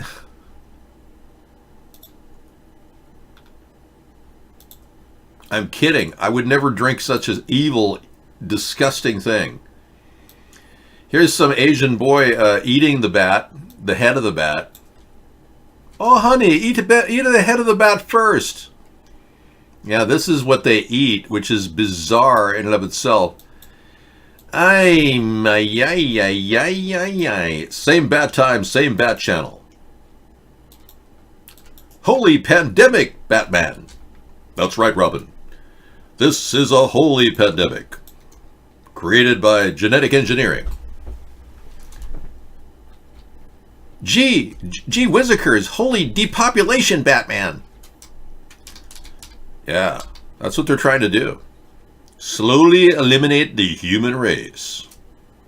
Well, they read the statistics, and the super rich people look at the facts that, like, Malaysia just sent back thousands of tons of trash to wealthy countries. It refuses to be their garbage dump. Can you blame them? Yeah, so we're looking at massive amounts of trash being dumped. Bring it. Yeah, and every major country is getting a return from Malaysia, and I don't blame them one bit. If we can't solve our trash problem, we got a giant pile of trash in Washington right now with the corruption of the Donald Trump administration and the 6 billionaires in the snake pit of corruption. That's a lot of trash we got to take out right there. Yeah. We got to clean up our own house first. And I think Trump isn't doing a damn thing to deal with plastic waste. Now, I've talked about a very aggressive plan where we filter the water, filter the air, we stop the deadly chemtrails that are being dumped on our heads. We implement a plan to create more paper sacks in the U.S. I mean, really beef up production. And then have every store in America begin pricing up plastic. So to buy a plastic bag would be like $1. To get a paper sack would be 10 cents. It would help support the paper sack industry. Or 20 cents. But the plastic would be like $1. No one wants to pay $1 for a plastic bag, and you'll be going, man, I'm not going to pay $1. Well, pay $2 and get a canvas bag, sir. We have those for sale, and they're made out of like polyester. They're called canvas bags, but whatever. They're very durable. And they're reusable. I use them like 100 times before they start getting holes at the bottom. The canvas bags. Hey, thank you. My success is great. Yeah, I've got everything all lined up, Rodney. Everything has been in place for 11 years. And the vision that we have in our book, Hybrid Capitalism, it nestles into a centrist model. It's not a far left or a far right wing concept. So what we've been doing is engineering the survival package of uniting the country, if you will. And I've decided that the biggest division between the left and the right is gun control. It's the social issues are sidelined issues. I mean, I've even gotten to the point where I'm pro-choice, but I prefer if women don't have abortions. I'm beginning to wonder if Pence wouldn't be better right now during the interim when Donald has been, pretty much exposed as a corrupt leader. I don't think Pence is any less corrupt. I think they've got things on Pence because he hasn't disclosed his emails from when he was on AOL, which is very suspicious. But I'll take Pence over Trump at this point. I'm pretty sure he wouldn't spend his time tweeting every day, which is a sign of weakness and a sign of almost a desperate attempt to prove his honesty, which doesn't seem like honesty in the case of Donald Trump. Hey, I don't really care what Pence is at this point. I'm willing to take a guy who's so worried about his image that he pretends to be a conservative Christian. I mean, I'll take that over a guy who's brazenly trying to destroy world politics for his own personal gain. I don't think Pence has a hidden agenda other than they got a lot of dirt on him. That's why they chose him. They got a lot of, they've got something on him, I'm pretty sure. That's why Pence is in play. But I'll take Pence because he's just so worried about his image. Donald doesn't seem to care about his image. He's very bold and very risk-taking. I'm not disputing that he's a neocon shill. Donald isn't stopping the deep state, Rodney. News alert. Donald didn't prosecute Hillary. He hasn't prosecuted anybody. William Barr hasn't prosecuted Joe Biden on all these alleged charges with Burisma. And then we find out that Russia hacked the Burisma servers last week, which implies that Donald probably said, "Oh, I want more dirt on Joe." Well, of course, Mr. Trump, we'll take care of this. We have very good people in the computers. Hackers go in, install malicious file, take a keylogger, and get all information of major corporation. No problem. We'll talk to your expert in technology. Oh, well, I have Rudy Giuliani handling all that. Well, okay, we'll talk to Rudy then. Yeah.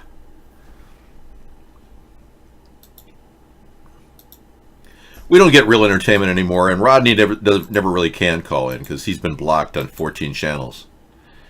Having Rodney call in is like me playing a Larry Sinclair video. It drives viewers away. We lost viewers last night when I started playing Larry Sinclair. Yeah, people just dropped off, like on iBlog. Well, Trump installed 6 billionaires in the swamp. So technically they sucked up whatever water was in the swamp. Now there's a snake pit. Why would a billionaire be in the cabinet of Donald Trump? Ask yourself, you have $1,000 million. Where would you be? Probably on an island enjoying your black girlfriend. Whatever that is. Yeah. Kind of like, yeah.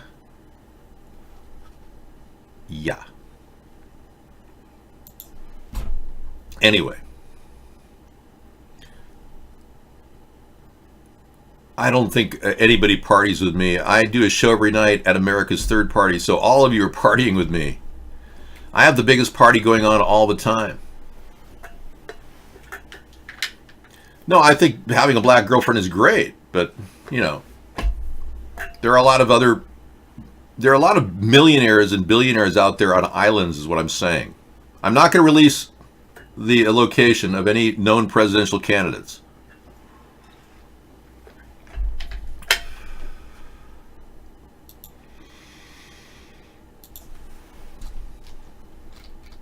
Fire Island. U.S. informant may have reached taxpayer funds to spy on Trump's campaign. You know, the U.S. informant is a whistleblower working for the CIA. Yeah, I don't know. That's legitimate. Let me explain, folks, you retardicans who just don't understand. Okay, we'll get to the Hunter Biden story in just a second.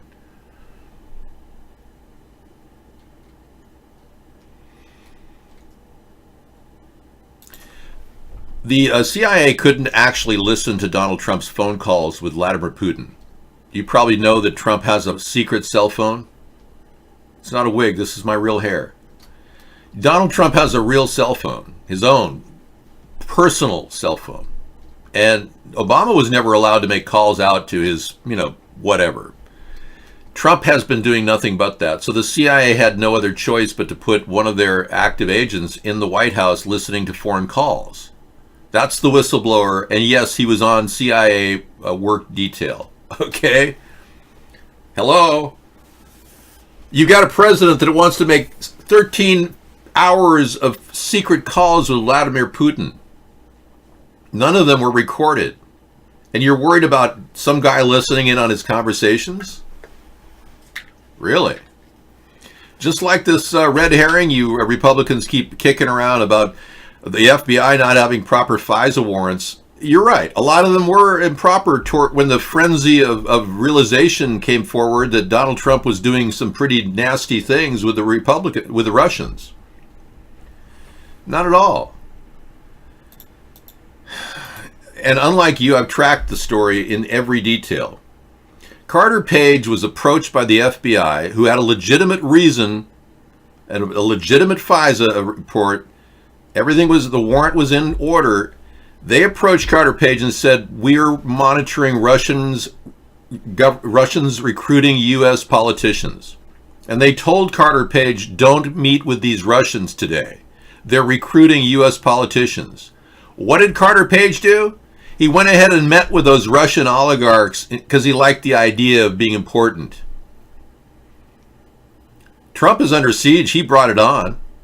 Every dirty deed done dirt cheap in his administration is all the reason why he's being impeached. What's wrong with you people? You live in denial. You Republicans, they're all, it's all fake news. Schiff's a liar. Everything Schiff said was a liar. No, we can't discuss because you guys are shut off to all the facts that Adam Schiff just presented, which were all absolutely 100% true.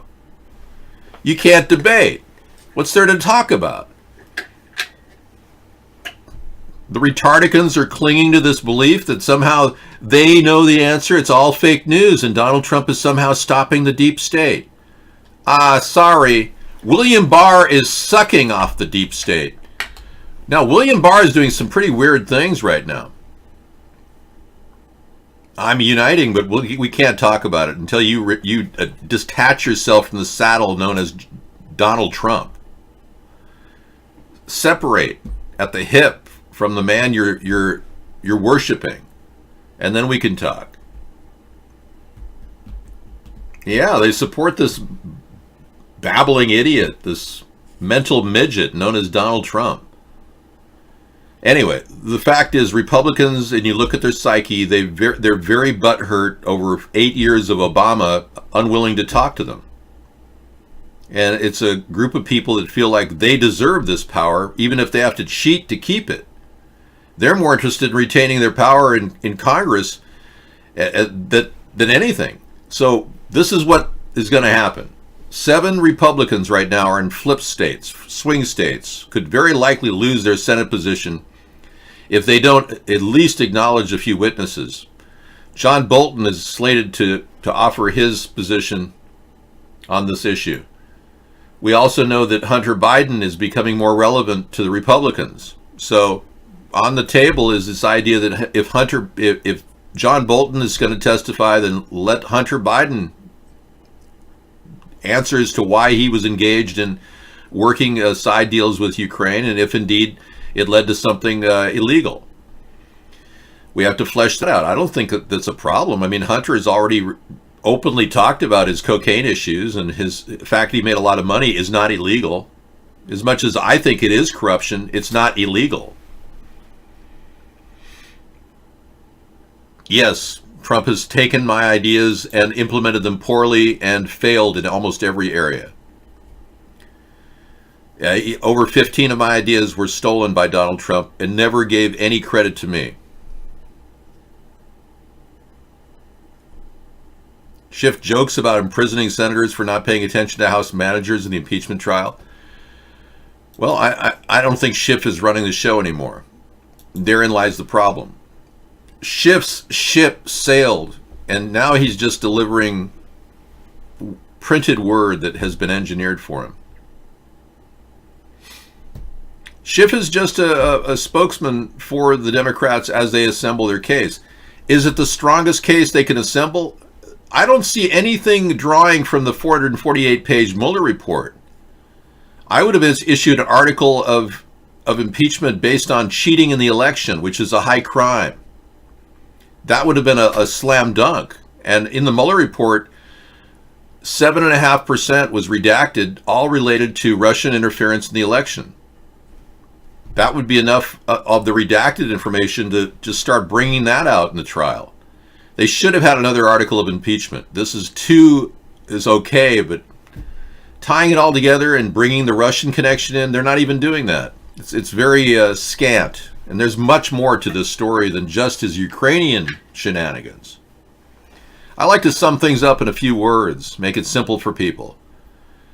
Abbreviating and understanding politics is the best way to understand it, convey it to other people. Their case is good, but not great.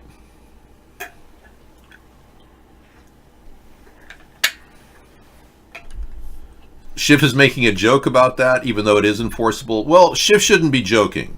When Schiff started pontificating what Trump said, it sounded like he was putting Trump's words out there, and he was saying it sarcastically. Trump took it literally. And there you go. Trump called him a liar. Schiff was simply making a statement about something Trump had said, and he thought it was a joke. Schiff should not joke. He's not funny. He's not a comedian.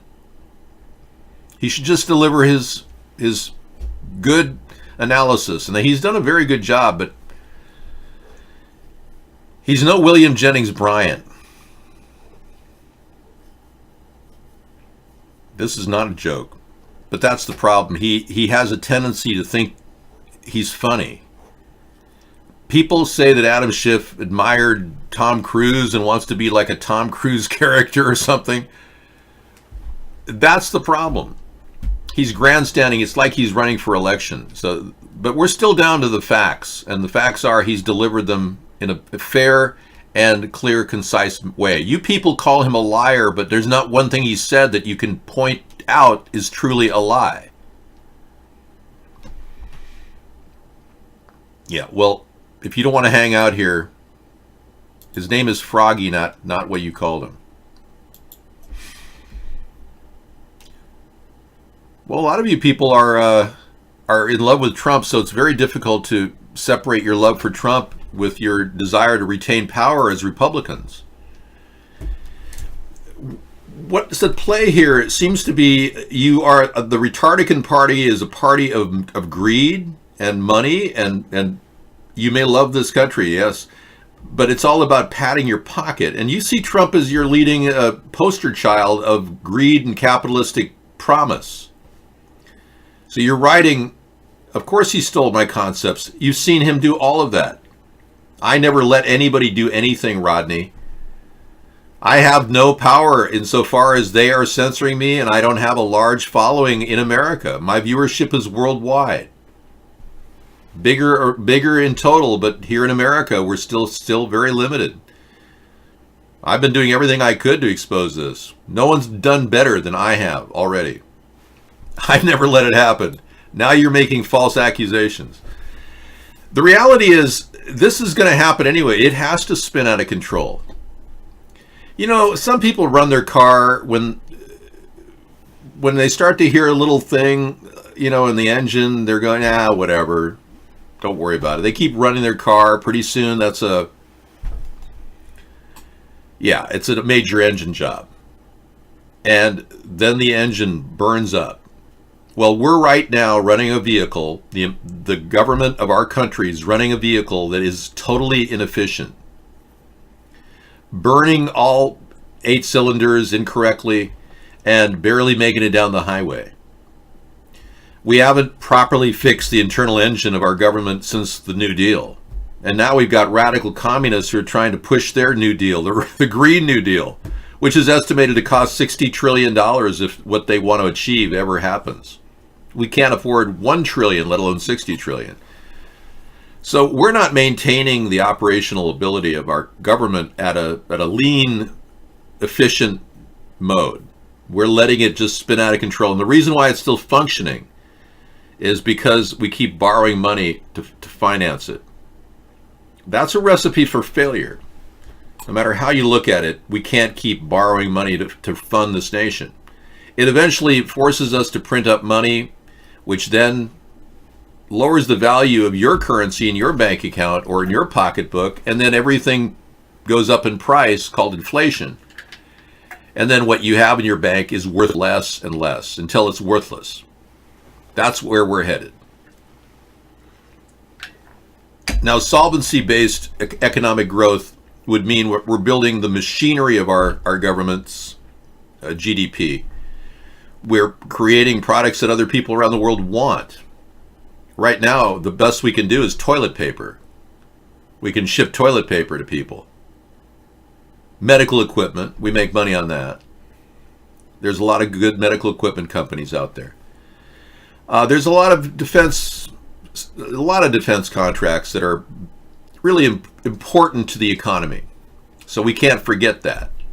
But that's pretty much where we're at. We haven't really grown beyond where we were in the 1960s. All right, that being said, Trump isn't fixing the economy. Get that through your thick skulls. He just borrowed $1.5 trillion. Steve Mnuchin can't even explain where that money came from. And he stuck it in money markets, and he propped up the stock market. That's what's happening. Trump hasn't exposed anything single-handedly. Are you kidding me? I was the one that sent Giuliani a tweet that got them exposing Hunter Biden and his Chinese connections.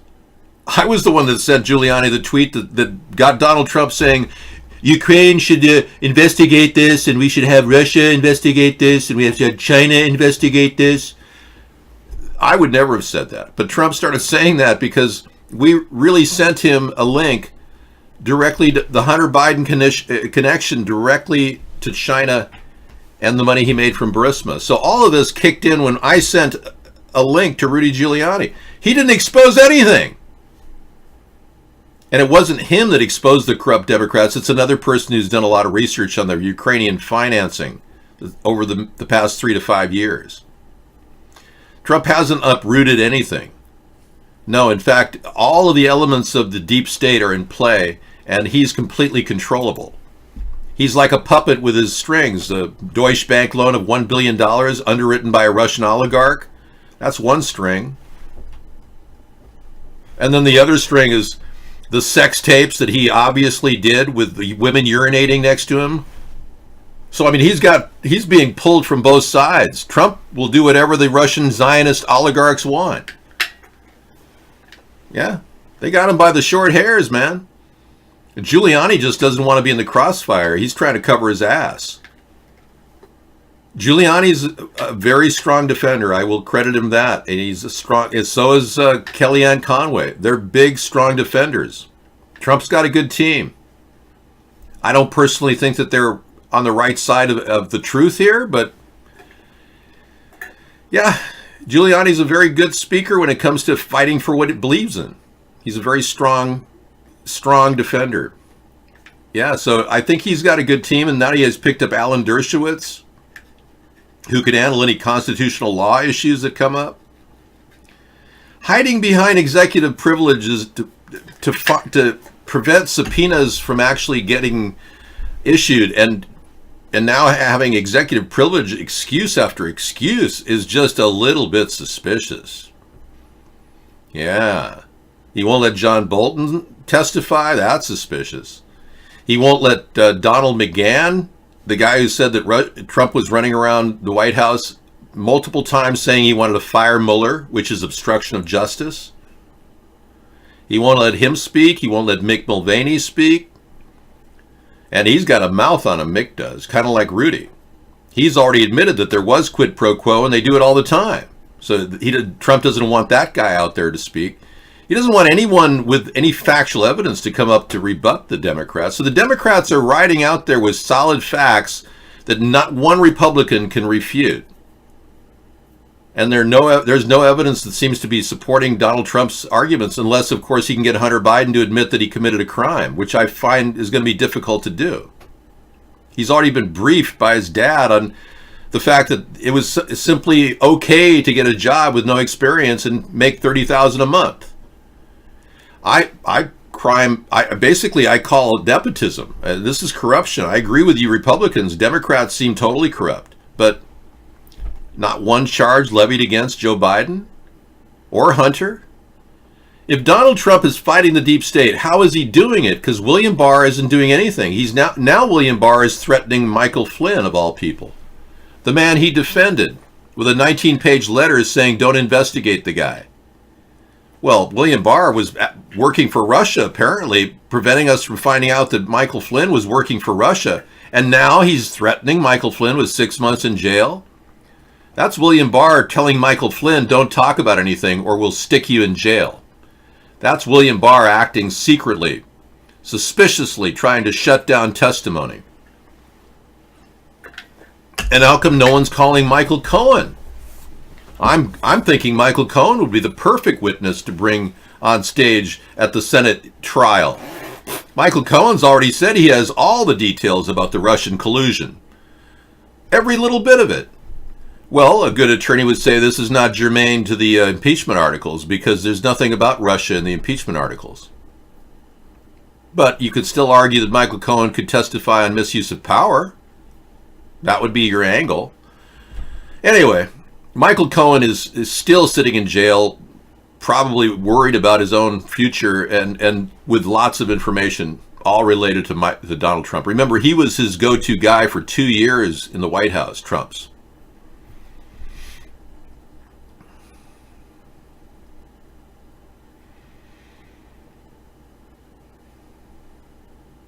Trump was running around the White House. It's not ridiculous. No, he was running around the White House saying, I want to fire Mueller. That's what Donald McGahn said. I want to fire Mueller. He said it 5 times. Donald McGahn testified to this fact, but Trump won't let him testify again because he knows that's a slam dunk. That's obstruction of justice, obstruction of Congress. Here's Jerusalem to Davos 2020, getting their marching orders from the Zionist elites. Thank you, Scissor Fight. Another one coming up in the evening.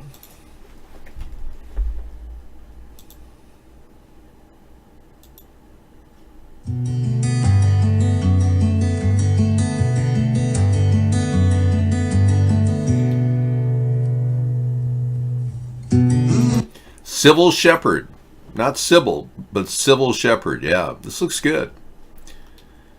When I say it looks good, I've seen his work before. He's good. It's a nice flag. All right.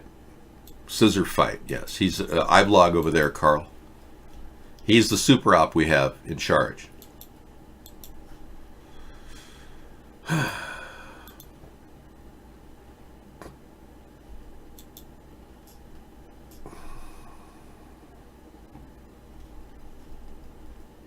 I mean, the money is there. If we can save the banks, then we can save the world. Okay. So we're supposed to give you our money so that you can save the banks that could print up money and borrow it recklessly. So then they'll save the world. So in other words, the bankers put this young lady up to, save the banks, right? Put this young lady up to doing this, exploited a young, innocent, autistic child, and forced her to be their spokeswoman. Well, I mean, it's clearly a George Soros move. And by the way, Rodney, George Soros is a close friend of Donald Trump. Donald Trump defends George Soros, so don't tell me Donald Trump is stopping the deep state. Thank you. George Soros is a good friend, and he loaned Donald Trump $160 million. That's not false. It's true. He helped him build one of his buildings in New York. Yeah, Trump is so totally in George Soros's corner, it's not even funny. And he's in Kissinger's corner, too. He's Kissinger's bitch. Oh, yeah. Need I remind you that we've got lots of Russian brides here? all of which are working directly for Russia. Yeah. Yep, every one of them is, there's Moscow Mitch with her cute, pigtails. Moscow Mitch is fighting for Moscow and the rights of, that Mitch McConnell approved an aluminum mine for a Russian-based company in Kentucky and turned down bids from Kentucky operations to run the aluminum mine. Oh, yeah. Moscow Mitch made $3 million so far on a Russian oligarch, Len Blavatnik, who is tied to Oleg Deripaska. Yes, KY, what can I do for you? Yeah, and then Lindsey Graham got $3 million from the same guy, Len Blavatnik. Lindsey's connected to Moscow, too, through re-election funds. Ever since super PACs can now give money or get money from foreign governments, ever since that ruling from Brett Kavanaugh that allows this, now you know why Brett Kavanaugh was put in the Supreme Court. Because these people love foreign money. All these whores we have for government officials love foreign money. He does. He fails miserably, though. He can't actually refute anything. Please, Mr. David just escaped from the CIA farm. He finally got his freedom. He's now living from hand to mouth out of gas stations and 7-Elevens. Americans paid $34 billion in overdraft fees last year. Here's how to stop the charges. Yeah, don't waste money. It's pretty simple.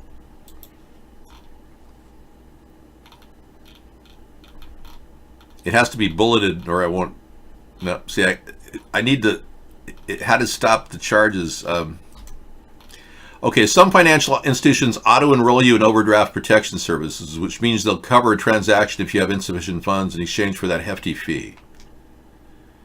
But a lot of consumers would probably be better off just getting declined than going through with a purchase they don't have money for.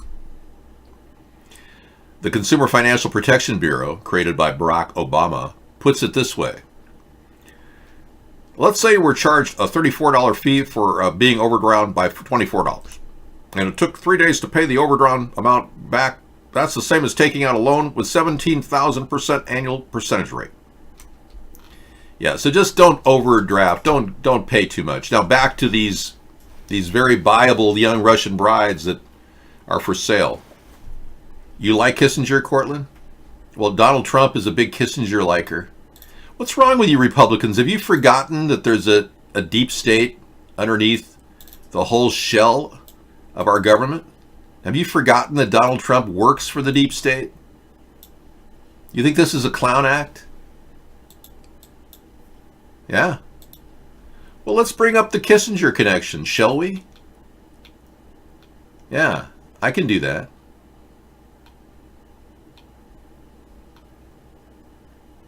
Takes a while, but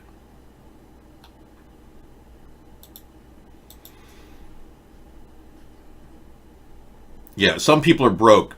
Please, Mr. Rodney just got released from the farm at the CIA where he was cloned. And he's on his own, man. He's trying to survive.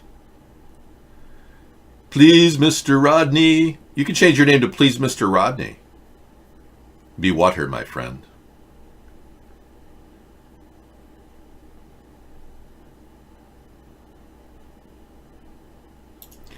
Here we are with Henry Kissinger.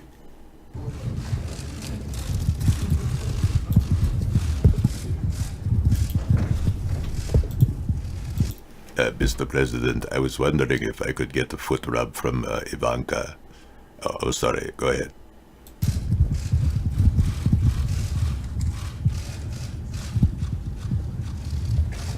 Everybody knows Dr. Kissinger. Hello. It's really a new world order. My fellow Americans, I have come back from the dead to tell you about my relationship with Henry Kissinger. I am not a crook, but Donald is. Mr. President, I would like to inform you that the New World Order holds a large note on your collateral that we covered your ass in 2000 with the Federal Reserve box. Oh, I know, Henry. I don't want to violate your trust. I'm working a side deal with the Russian Zionists right now. But I control the Russian Zionists. Well, that's because you think you own the world, don't you, Henry? It's really a new world order. Oh, sorry. Hey, I was just talking to myself. Yeah, we have Henry Kissinger and Donald Trump together. He consults with Henry Kissinger. What's wrong with you Republicans that you can't see that he is owned by Henry Kissinger? David, you're a big hit in the black community. You got mad respect from people, and we appreciate you do, man. Thank you, man. Donnell 39, man. Y'all cool, baby. That's cool, man. I just don't think y'all understand that I'm a white man. Yes, well, I was born in America, so I understand people use different vernacular. If I happen to be in the hood, I change my vocal tonality and I sound more like an average person. No, it's called freedom of speech, moron. God, you stupid fool. You don't even understand why I did blackface, do you? You just don't get it. Wow. You're so busy with this love affair of Donald Trump, you haven't revealed the truth. That he's actually just a mouthpiece for Vladimir Putin. I don't think I need to be in the hood, man. Yeah, I live in a separate area. I actually live in an interracial area. We got everybody here. Hispanic, Filipino, Latina, African American. Oh, I know. We could help the people of the inner city in America for sure. We're not getting anywhere right now with this. You know what I think is great? Illinois. Thanks, Cortland. Illinois is doing great with their legalized marijuana program. As soon as they implement it and some of these people, these gang members, get legitimate enterprises where they can sell marijuana, there's going to be a consolidation of territory in that area and a lot less gang-to-gang violence, I believe. That's just my gut feeling. Darnell, I speak in any type of voice I want. And I celebrated Martin Luther King in a way that made me feel more akin to the African American people. I don't hesitate to use blackface at any time necessary. I consider it a divine rite of passage for anybody who wants to freely speak out to actually test their freedom of speech. Have I had my heart broken? No. No. It could have been broken if I had carnal relations with a woman. Thankfully, I never even kissed her. Yeah. Yeah, I was kind of smitten when I was younger, and that person totally, played guys left and right, and I was very suspicious of her. Yeah. And I was very careful to not get too close. And it was smart. It was a smart move. I knew guys that were too close, their life was ruined. She was like she broke guys. Yeah. Well, the fact is, the woman that you were set up to marry in the CIA, please, Mr. David, can I call you Anthony? Thank you. That's your real name, Anthony. How did he know that?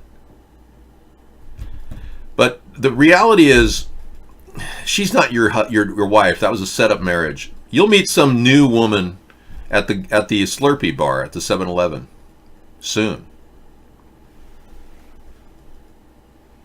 It doesn't bother me that blackface represents a time when black people were not allowed to be in movies, but white people in makeup could portray them. That was a very important time for black people. The entire transition to black entertainment was managed by people doing blackface, vaudeville. Without it, black people never would have been even considered as entertainers.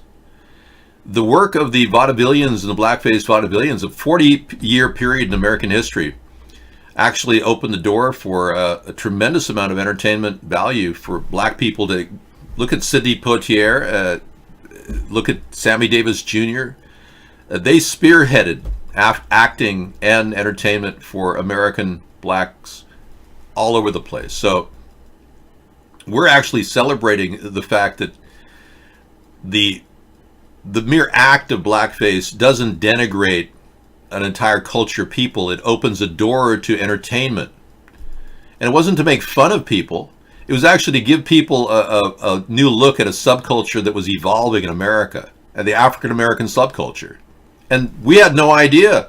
When whites put a blackface on, they were actually pretending to be, cool. They actually aspired to being cool.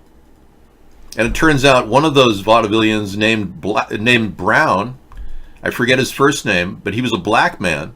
He would actually don blackface. And he was one of the best vaudevillians. And he really transitioned. So blacks began to wear blackface. And then all of a sudden it became okay for blacks to enter entertainment. And then we see today a very strong African-American presence in entertainment and acting. So I don't look at 40 years of entertainment as being a bad thing. It actually opened the door for African-Americans today. And I did my blackface impersonation of Barack Obama. It wasn't to denigrate black people. Yeah, right. Al Jolson. Mammy, gotta love you, mammy. That was one of the best impersonations. He was considered one of the greatest entertainers of our time. Not by you or your parents, your grandparents, but your really old great-grandparents. They liked the guy. It was really funny. So, I think you have to get past your own personal prejudices.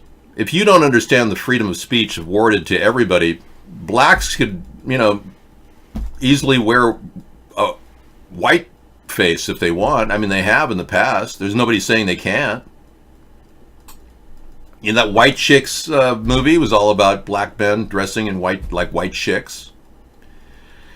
You can't just shut off the tap of freedom of speech and expect to have freedom of speech in the country. So what's wrong with you people? You're not even living in America. You're living in some dystopian world that your brain was stuffed into.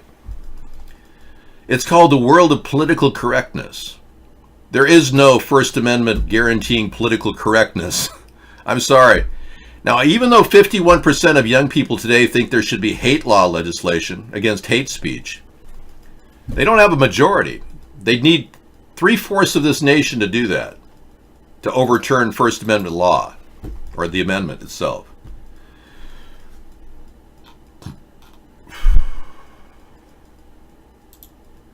Well, I'm glad we haven't covered much technology tonight, because really we're kind of consumed by the entire reality. The doomsday clock is ticking now 100 seconds before midnight.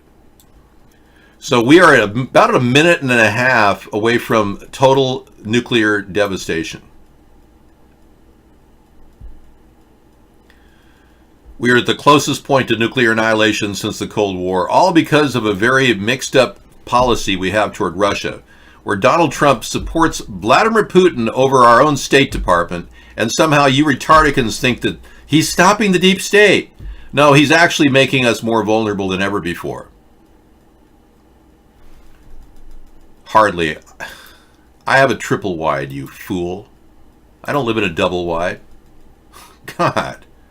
What do you think? I'm some average mobile home liver? Yeah, I wonder how that bioweapons facility in Wuhan is doing. I mean, really. One way to take our mind off of the atrocities being committed by the Chinese government, the organ harvesting, is to create an even bigger atrocity. A new hospital in Wuhan in China is being built right now and will be finished within 6 days to transfer all patients with the only symptoms of the coronavirus to begin cleaning all of the other hospitals. The hospital will be demolished afterwards. Okay, great. Life in Wuhan can't be that wonderful. I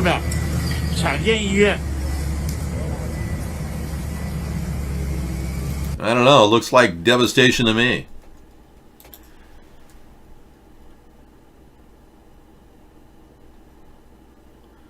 I know. There are people getting Section 8 money and living in nice apartments. Absolutely. And the Democrats want that. Darnell. I can't control what the Democrats are putting in place. In my area, they got a 235 occupancy apartment structure going in. Get this, with a view of the ocean for low-income housing. The Democrats in my area. They're going to be offering 235, 39 apartments, stack and pack homes overlooking the ocean, many of them, for next to nothing. They're giving them away. Yeah. So I'm very concerned about the Democrats, their pull on this country and pushing us deeper into debt.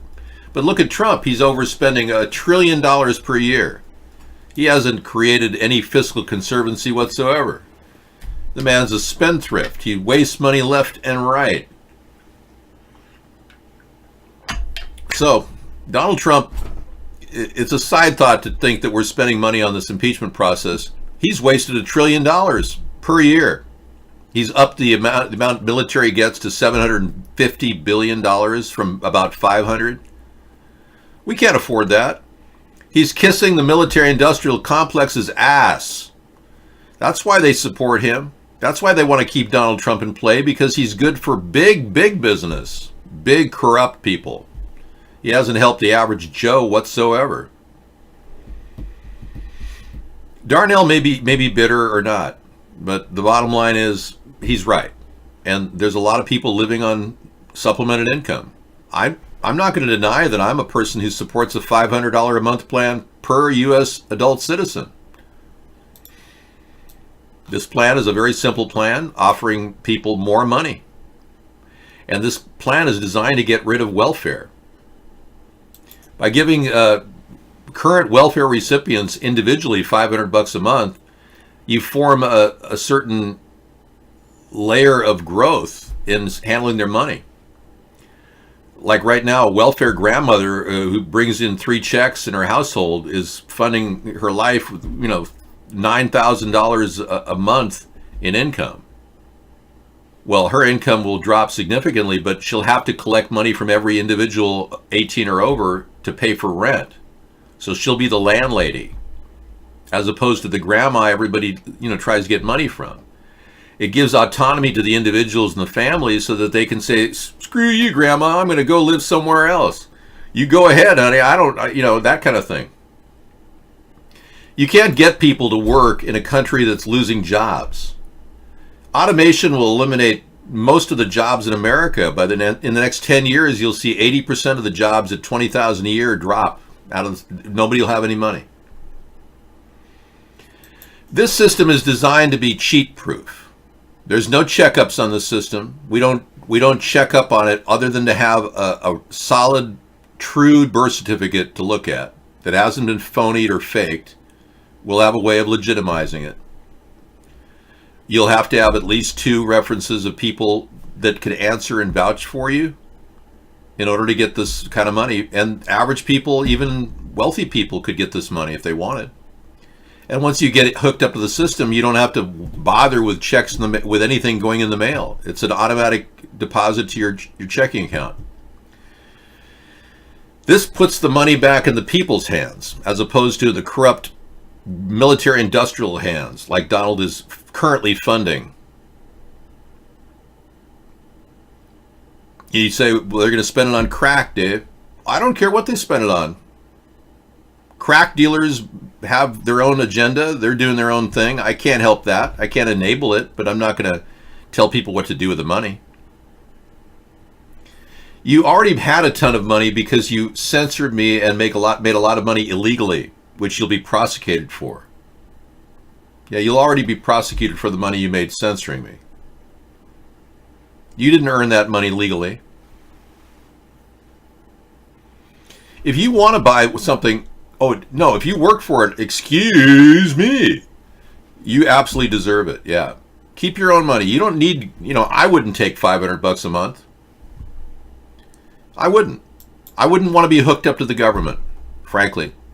I wouldn't want them riding my ass going, oh yeah, we see your birth certificate.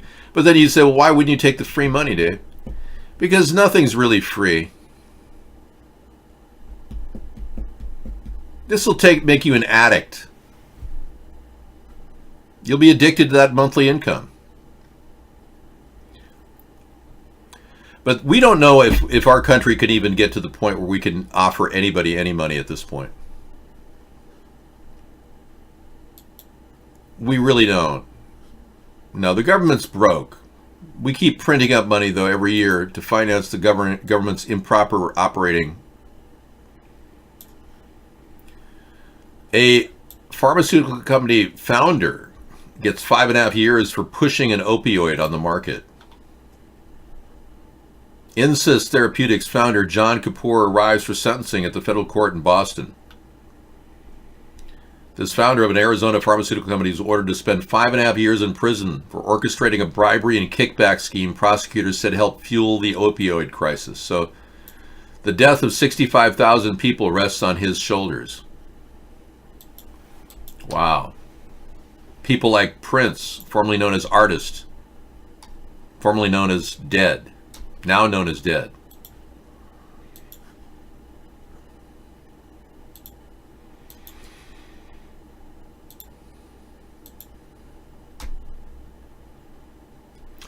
So far we've got a couple of closers to talk about with Donald Trump. Yeah. A couple of things I think you need to know. In the first year of Donald Trump's presidency, he tried to repeal an anti-corruption law so U.S. businesses could bribe foreigners. That was a big thing he was pushing.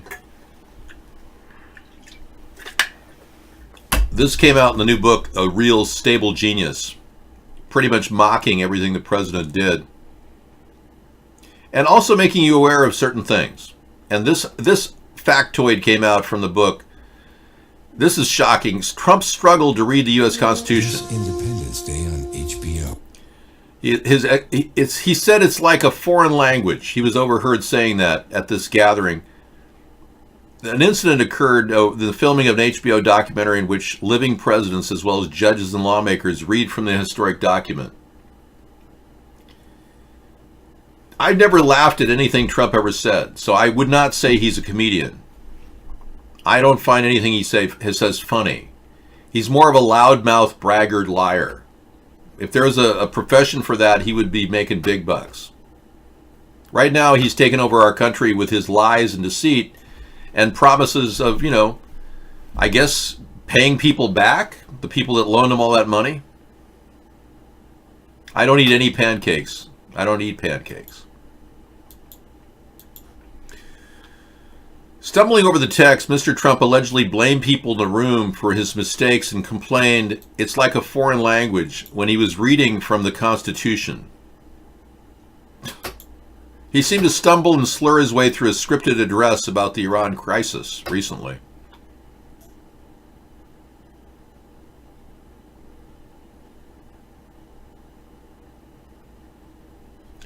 Mr. Trump told Iran its campaign of terror, murder, mayhem will not be tolerated any longer. He pronounced it tolerated. He doesn't even know how to pronounce the word tolerate. A real stable genius should have been a real effing moron. But whatever. I know. Could you imagine saying something about his own constitution, that it's like a foreign language and being president? Therein lies a system that pushes evil, greedy people to the top of their heap. There's a thing called the Peter Principle, and it talks about how people achieve the highest level of their own incompetence. And Donald Trump really has. He's pushed it to the envelope. Pushed the envelope to its ultimate reality. Well, let's be clear.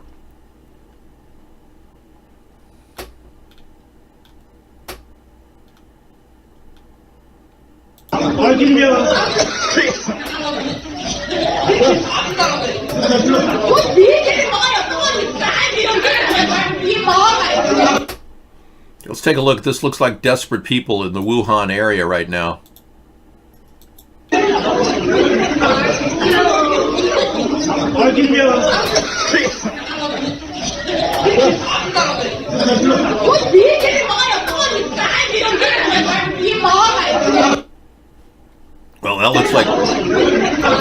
it looks like real mayhem in a hospital. Rodney, we don't try to denigrate the show anymore by playing Michelle's penis. Yeah, I think we've established enough that Michelle is a transgender, and until she admits it to the world, we're all going to be wondering when's she going to come out. Yeah, we're hoping she admits that she's a transgender soon, or we'll prosecute her for fraud, and then she'll have to show her penis in front of a grand jury when I'm president. I won't hesitate either.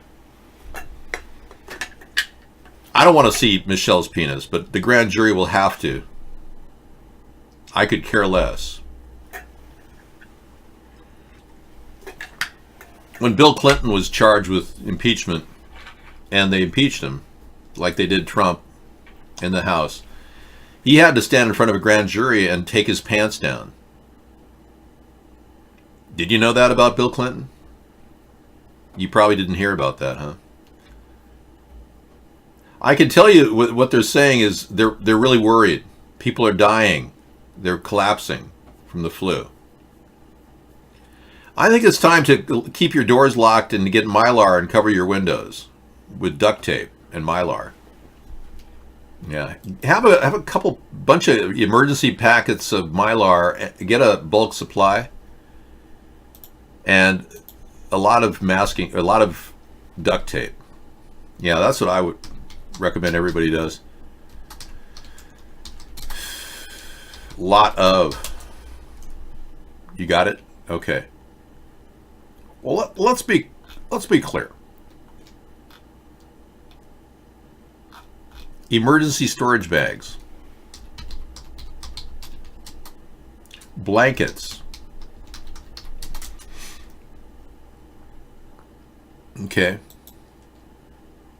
These are the same Mylar blankets that they offer the kids, the children in Casa Padre, the concentration camp that Donald Trump constructed for 5,500 deported children that are being basically warehoused right now. Okay, so something like this would be good. Outdoor emergency tent, blanket, sleep bag, survival reflected shelter. This is a pretty big one for $3.81 Canadian. There are better deals out there. You can get bulk packs of these things. But yeah, I recommend getting those. Hey, this is great. We've got nothing more to talk about. We've talked ourselves silly. Thanks for letting me share. Another reason to prep: bad viruses going around. Can steer clear of high traffic areas like Walmart. Good point. Today I hung out in a restaurant right near Everett, Washington, outside of the Providence hospital where that man is being held. I was hoping to test my immune system and see if I was strong enough to get the coronavirus, because I already had it. Yeah, what's one more bout with pneumonia, you know? I nearly died in 1967 from pneumonia. It sucks. What's happening across this world right now is horrible. You didn't stay in the hospital, you waited for 3 hours and no consultant came? Are you serious? Are you still in pain? Poor Anita, she can't get any decent services in the socialist-driven NHS system.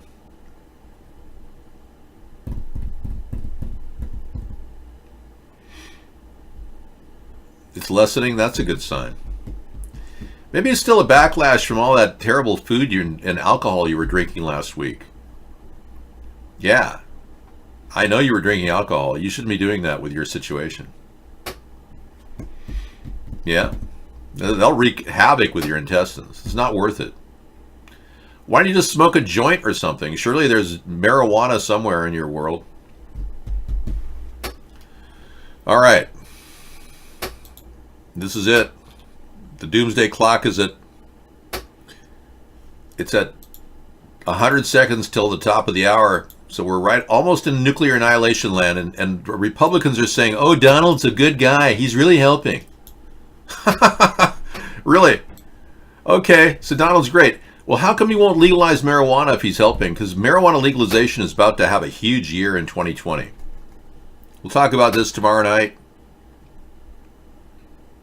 Oh, and Jeffrey Epstein's accused Madam Ghislaine Maxwell's emails have been hacked. That's interesting. Yeah. We don't even know where she is.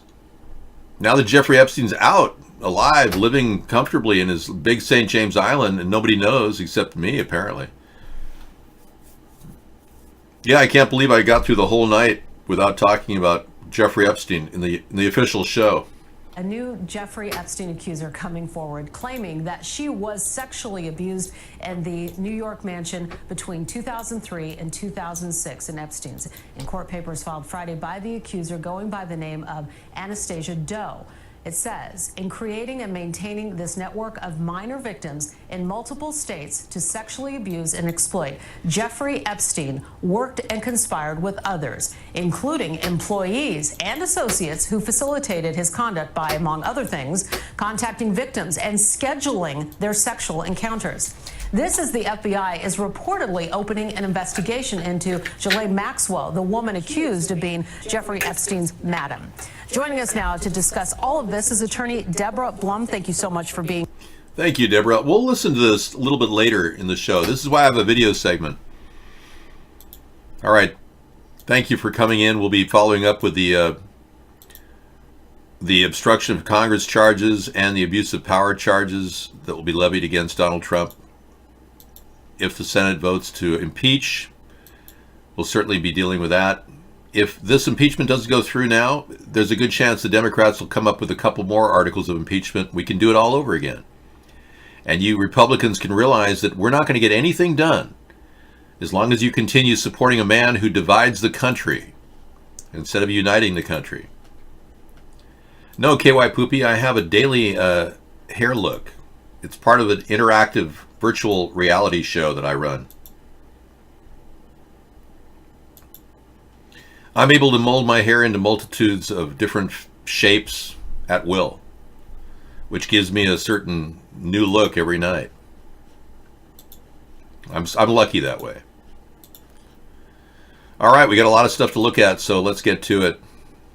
Thank you for coming in and participating in this exciting evening of nonstop chatter. I'm Mr. Wright signing off. I'll see you again tomorrow at 5 p.m. Take care.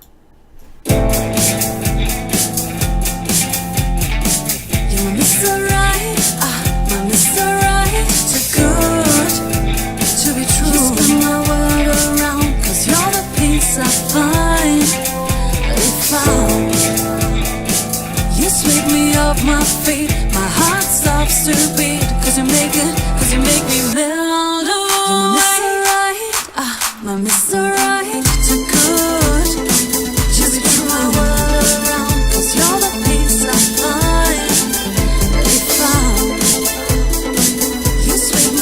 My feet, my heart stops to beat, 'cause you make me melt away.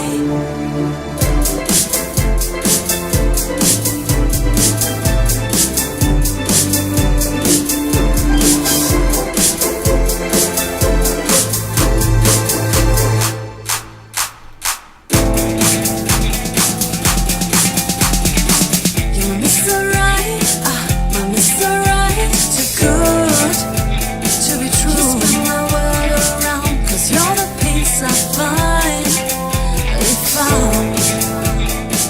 You sweep me off my feet, my heart stops to beat, 'cause you make me melt away. You're Mr. Right, my Mr. Right, too good to be true.